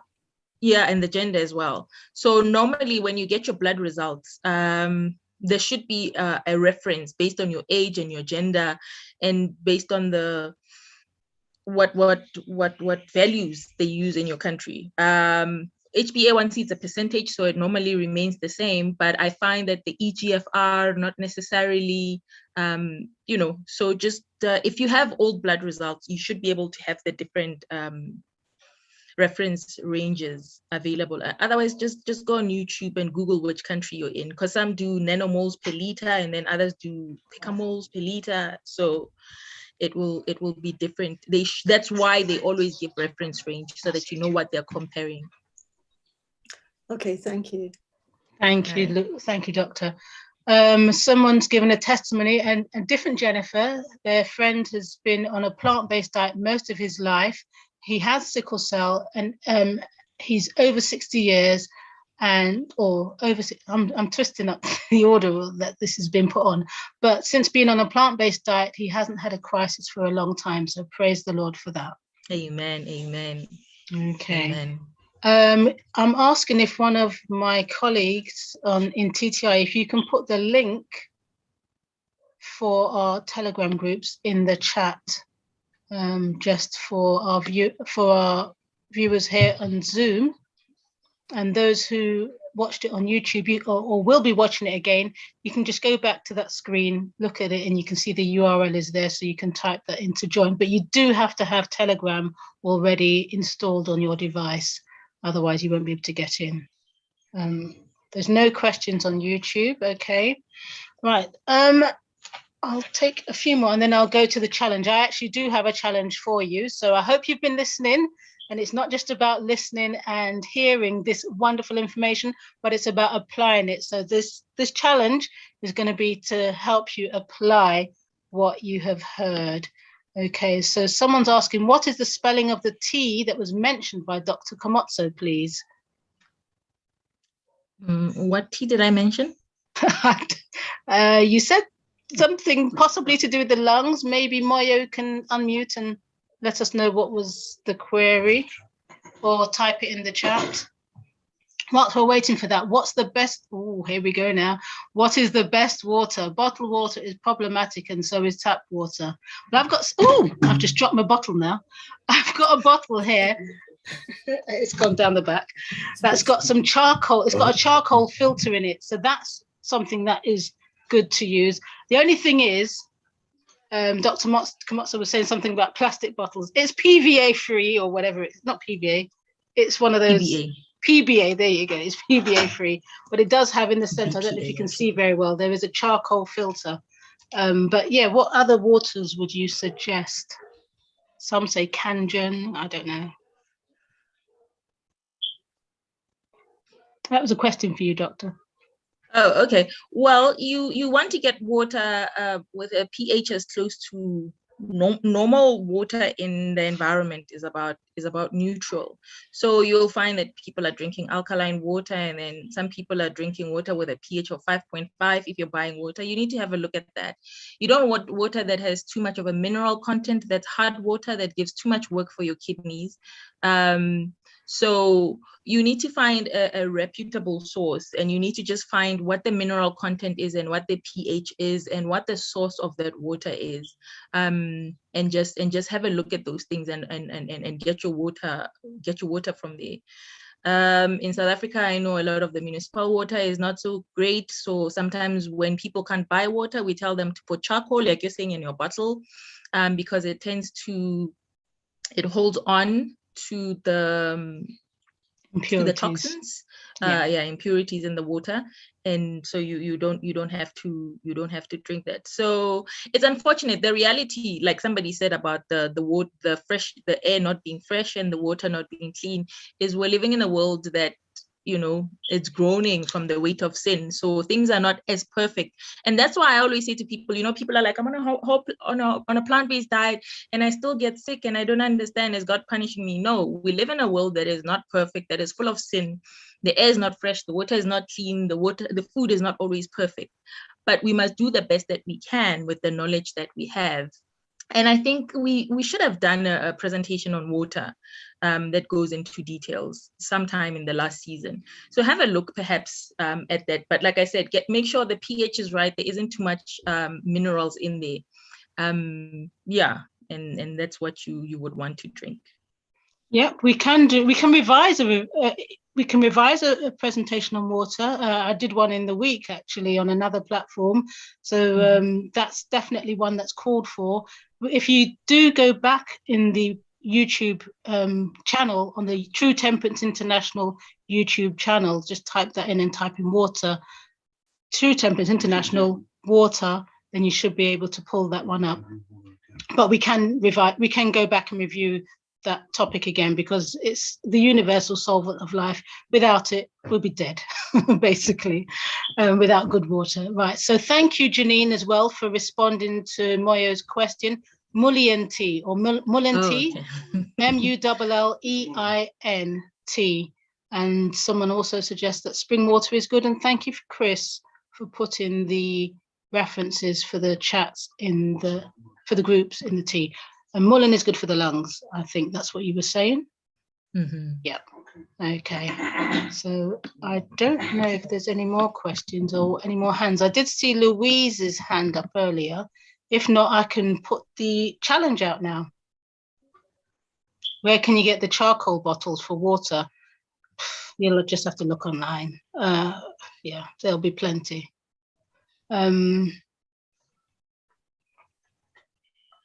Right, so challenge. Right, let's move on to that now. Drink water. Okay, I've got that written down on my pad. Drink water. Now, Dr. Louise has suggested 6 to 8 glasses. It depends on your activity levels.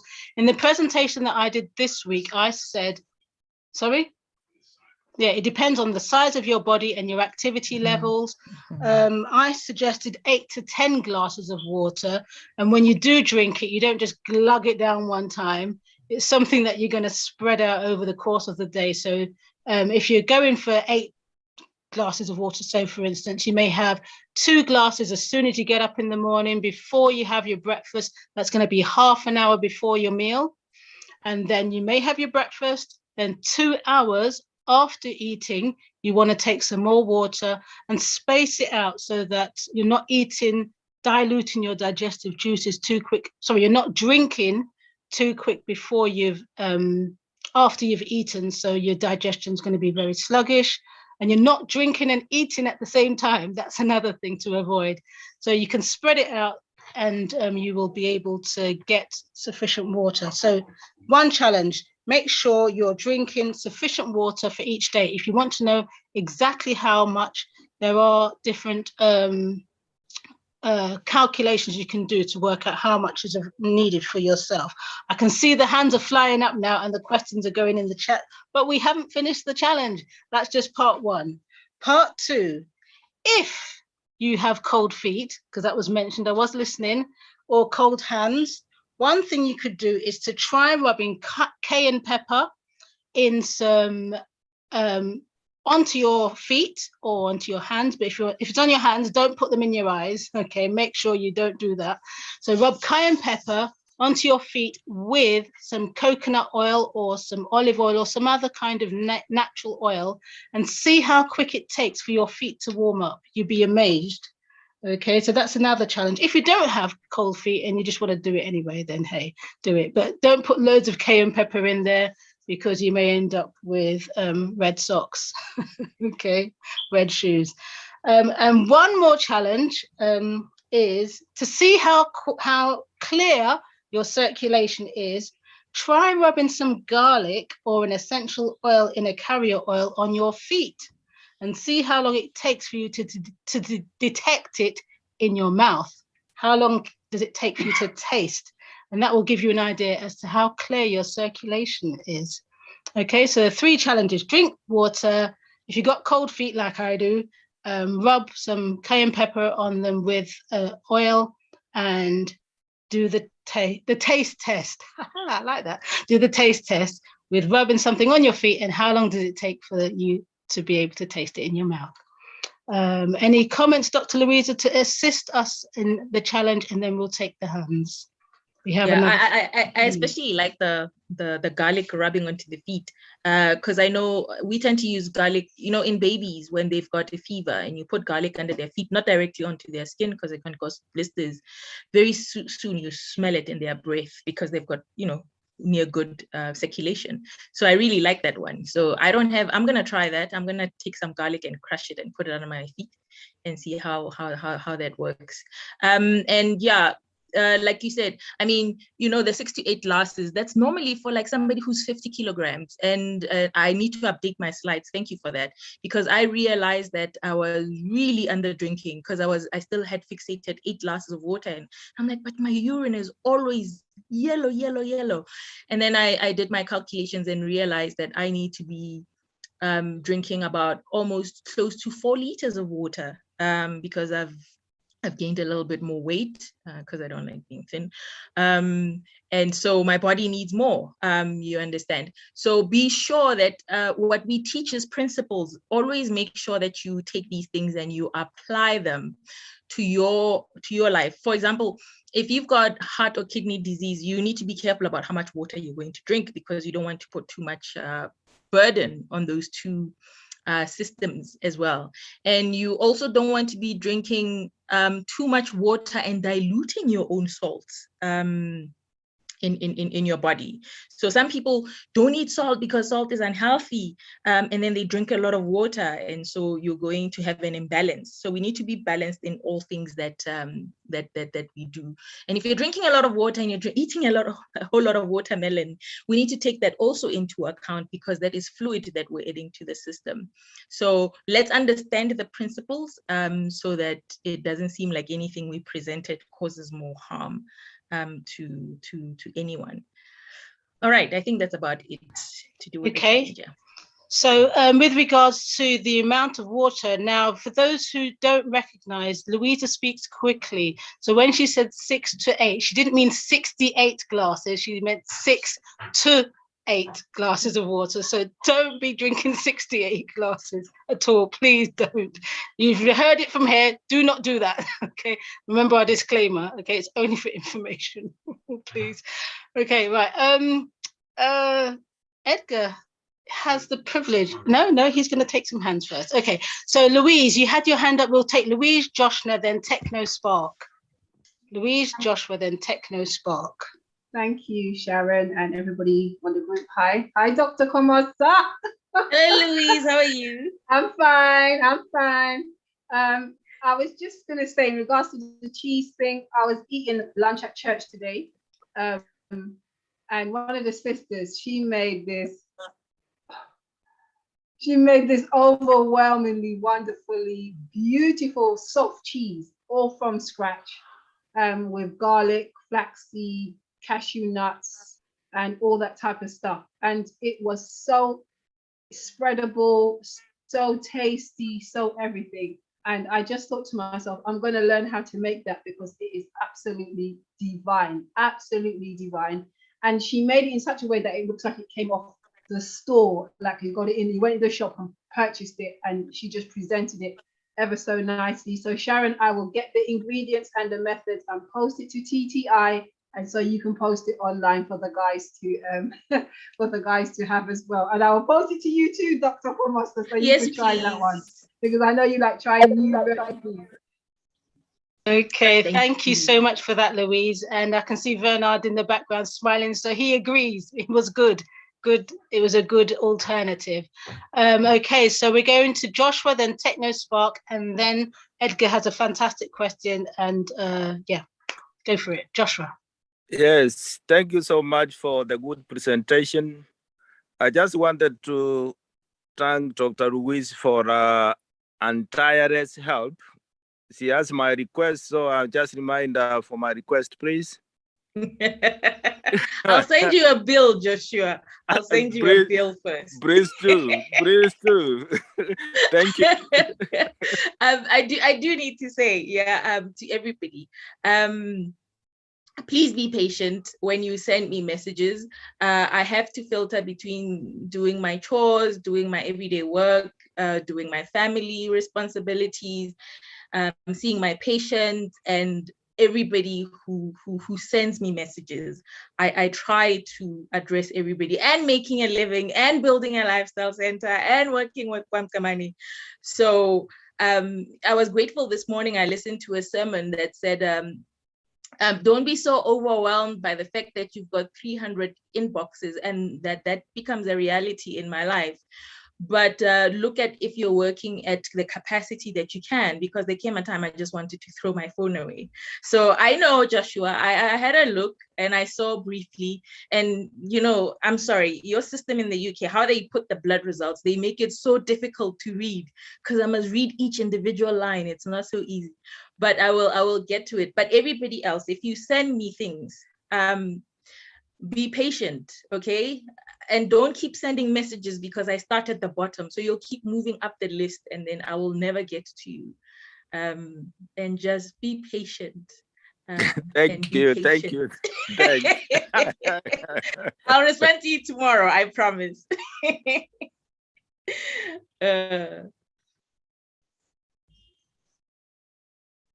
Okay, so Techno Spark, your question is in the chat. I noticed your hand has gone down, but I'm going to ask it. You said, thank you for the wonderful presentation.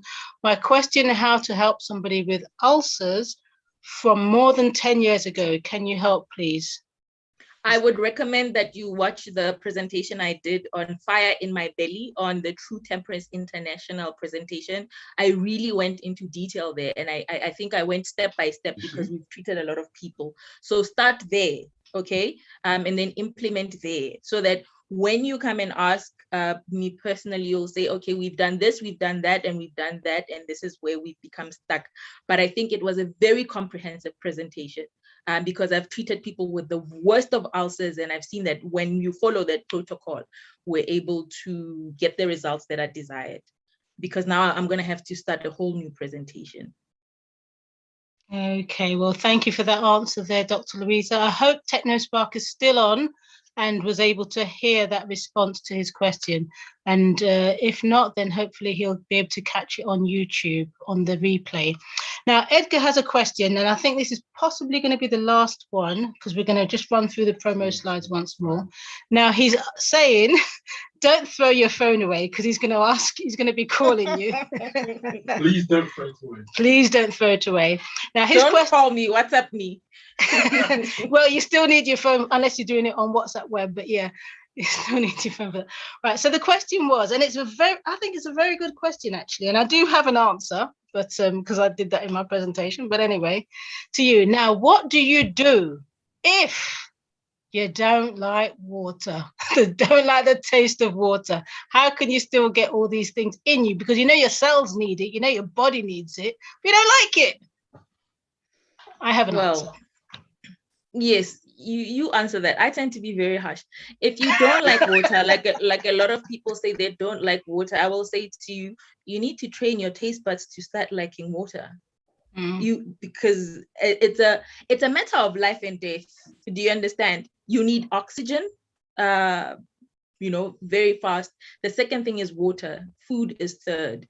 Otherwise, you're going to suffer consequences. What I did to one of my patients who didn't like the taste of water, I increased her consultation rate. Anytime she came to consult with me, and it was because she was not drinking enough water, I would not allow her partner to pay, the husband, and I would charge her double from what I had charged her the last time. That quickly got her drinking the water, thank you very much. Because it makes no sense for me to be putting up a drip. That is invasive. I put up drips in people when they're struggling, they're vomiting. Your taste buds will get used to it, or you will just think of water as medicine. So when you drink it, you'll be like, oh, this medicine is disgusting. That's fine. You've drank your water. That's what you need to do. Maybe Sharon will be a little bit nicer because I can be the hard doctor. Okay, I can be a little bit nicer. Yes, I can. But I do like your response, I must admit. Edgar says you're hard, man. You're hard. Okay. One of the things. Good. Now, when we do say increase your water, we're not talking about coffee, tea, soda, all of those things. They have caffeine in it and they're diuretics. So forget that. That's a different. Yeah, that's just doesn't. Pretend it doesn't exist. Okay. So one of the things you could do is you could add some essential oils. So if you have now, they only have to be ones. Well, they can only be ones that are top quality and you know that they are safe to be ingested. If they're not, don't go there. Okay, but if you have ones that have been assured that they are ingestible, you could try putting a drop of maybe peppermint in there, or lemon essential oil, or possibly lavender, something that you know is going to give you the benefit of the essential oil as well as the benefit of the water. And you're only going to need one drop. You're not going to need loads. So you're not making your water bad, okay? But what you could also do is perhaps get a mint leaf and drop it in, or infuse your water with perhaps cucumber or a fruit, and just put it in there and let it infuse into the water, and that can help with the taste if you really can't take the taste of water. If that's the only way you're going to get it in, then I will be a little bit kinder and say, I know it's not pure water. Once you've done that, you probably have changed the pH, but that's better than nothing. Yeah. I need to say, as much as I call it being hard, actually, because I teach a lot on the brain, what happens is a lot of us were governed by the limbic system, which is the emotional center. Now, the limbic system is like a 4-year-old says, I don't like. And a lot of the times we feed into that. We need to become a people who do what we know we're supposed to do because it's what we're supposed to do.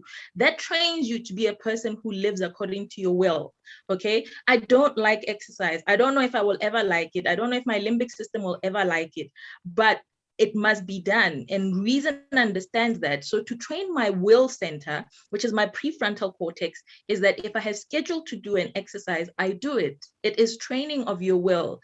Otherwise, what we do is we encourage our limbic system and we baby it and we nurture it.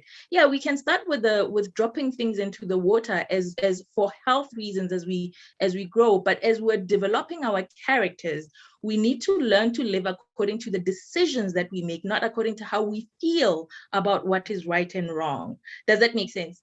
So total sense. So it's not necessarily being hard. If I put it in the right context, it is that when I put people on a 10-day detox, I'm like, do what you know you're supposed to do so that you can exercise your will. It makes you a stronger person. Feelings cease to govern you anymore. You do what you know you ought to do. Sorry for preaching. But No, don't apologize. That's brilliant. And I noticed the chat is really lively. If you get the chance to read the chat or download it or whatever, it's very good, because I'm seeing suggestions and I'm getting reminders. Yes, put in a little granule of salt on the lips, whether it's Celtic salt or pink Himalayan salt. You want good, not the table salt stuff. No. But the quality salt, you could do that, because the salt, as you rightly said, we need that for our cells to be able to absorb the water anyway. If you don't have that, then you're not going to absorb it. So, but only the right amount of the right quality salt. Someone suggested or asked, is coconut water a good substitute? It's natural. Yes, and especially if it's not canned, if you're getting it, if you're privileged to live in a place where you just have coconuts, it has that nice fizz to it, it has the right mineral contents, it's got the right amount of water, so that would be great. And that would be me. The kids saying, I don't like coconut water. Edgar's saying it's beautiful, and I'm like, oh yeah, okay, but it is very natural. I agree, and I understand it's supposed to be quenching as well. But I've tried it from the shell. I have. So thank you everybody for your questions. Thank you everybody for your feedback in the chats, for helping each other as the questions are being risen. And yes, that presentation was fire in my belly. You heard it right. Fire in my belly. Go back and watch that one. So I'd like to thank you again, Dr. Louisa, for your presentation today. And we know we have more coming from you, possibly in February, I think. Is there another one coming from you in February? Coming soon anyway. Yes. Watch this space. Please don't get rid of your phone. And Edgar's walking out the room saying, please don't get rid of your phone. Right. I won't get rid of my phone. Okay, praise the Lord, praise the Lord. So thank you, everybody. Now, before we close off, I am just going to run through the slides again, the promo slides. So just hold tight and we will be with you in 2 seconds. Let's share that. Okay. And let's go to slideshow view. Okay, here we go. All right. Oh, yeah, I think you're seeing that. I'm not sure how anyway, never mind. Right, so yes, today you have been listening to The River of Life, brought to you by Dr. Louisa Magapi, and I'm sure you have learned something and enhanced what you already know. Next week on the TTI Family Health Show, we have Needs Watering. This is on one of the body systems. I'm sure you can work it out by now which one it is. And this is going to be presented by Joan Cornwall. no stranger to our show, the mother of Shirlene, who is one of our team members. And bring a friend. Bring a friend. And don't forget, you can watch these on YouTube anyway. But if you want your questions to be answered, you have to come on here live. Okay, and there's our disclaimer, which I'm sure you're familiar with. These are the Telegram groups. The links have been dropped in the chat as well. If you have missed it, they are there, but on the screen for you. So take a screenshot. I think your slides are stuck. Are they? Yeah, we're still on the first slide. You are? Oh. Let me stop share and let's reshare. Thank you for that, Janine. I don't know what version of sharing screen I went into. Let's take it from here. Was you still on this view? Yes. Oh. So why have I got it on? Never mind. You know what? I'll just do it on this view. Here we go. Hold on. Why do I need to? Okay. Sorry, people. I guess tell me to stop share, which is what I just did. Okay.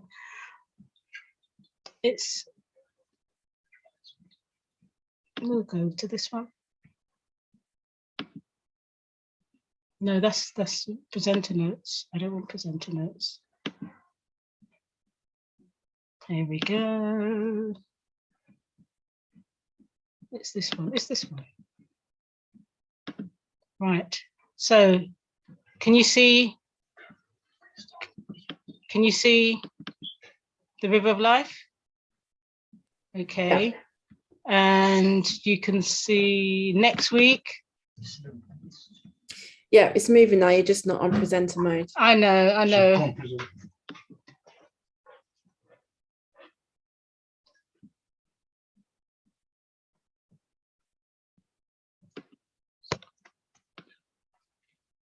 We'll just take it from there. Okay, can you see? Come on now. Somebody pray. Right, let's just do it this version. Just forget the presenter mode, okay? Because it's not happening right now for some strange reason. Okay, so have you got the Telegram groups? Yep. Yeah, I can see a nod from Louise. And taking us back, I've got a lot of helpers now, but I think we'll just have to go with this version. Okay, so tomorrow on another platform, we have Health Reformers. Sorry, what are you doing? Association of Health Reformers presenting No Jab, No Job, an interactive workshop. This is from 3 till 5. You do need to register in advance, so you can do that by going onto the ahreformers.com website, or you can email ahreformers@gmail.com and they will send you the links to join on Zoom. This one's not going to be broadcasted on YouTube, so you do need to register to get this, to be able to view this workshop. That's tomorrow at 3 p.m. So if you're interested, if you're in a situation where your job is affected by your choice of vaccination status, then you will do well to join us on this platform. And I'm not sure what this is all about down here, but let's scroll down. We have Plant Easy. That's Janine. For more information, you can contact her on the phone number there, but she's doing cooking sessions, virtual cooking sessions via Zoom. So wherever you are in the world, you can join in. Obviously, if you are, and there is a cost there as well. Obviously, if you are joining in from abroad, you will need to type +44 and drop the 0 on her phone number for more information. And there's 3 sessions: breakfast, quick lunches, and dinner recipes. I don't know if Janine's going to tell you how to do a healthy cheese, but you can live without cheese. Okay, it's possible. Okay, you can do all things through Christ who gives you the strength. Okay. And we have Louise, Dr. Louise from Mercy's Door, Joan Cornwall, who's presenting next week, and Sonia Barnes, who's presented last week, coming to you combined with a 12-day cleanse detox, looking at getting optimal colon, gallbladder, and liver function. So these three organs will be looked at. There's only 50 places. I don't know how many places are left. So if you wish to do this, there is a number there in bold on the screen on this side. So hopefully you'll be able to contact Louise and get on to the detox if you so desire. And then we have the the organic oils, the olive oils. Remember, oh, that was a bit of the challenge as well that I skipped out. Yeah, do your research and find out what olive oil is good for, medicinal purposes of olive oil. It's amazing. It tastes good. What I did was I had some bread and I poured the oil on the bread and ate it. It was olive bread anyway, but this made it even better. It enhanced the olive and it tasted wonderful. So please, if you are interested in the olive oil, this is coming from Spain. So it's not the usual stuff that you buy in the supermarket. This is organically grown or veganically grown from Dr. Pastor Davis's farm over there in Spain. You can contact TTI for more information on how to get your hands on a bottle of 500 ml bottle of this olive oil. It's great. And finally, thank you all for your support. We so look forward to joining with you again next week. And I'm 5 minutes over time, but please forgive me. Okay, I'm sure you can forgive me. So those of you who are joining us on YouTube, thank you once again. We look forward to seeing you or you seeing us again next week. And have a wonderful week. Have a blessed week, everybody. God bless you. And we are going to stop this YouTube. And those of you who are on Zoom, you will be having an opportunity. When you see that live on YouTube button disappear, you'll have the opportunity to unmute, share with us where you're coming from, if it's your first time, what you thought of the presentation, or if you want to say a quick hello to Dr.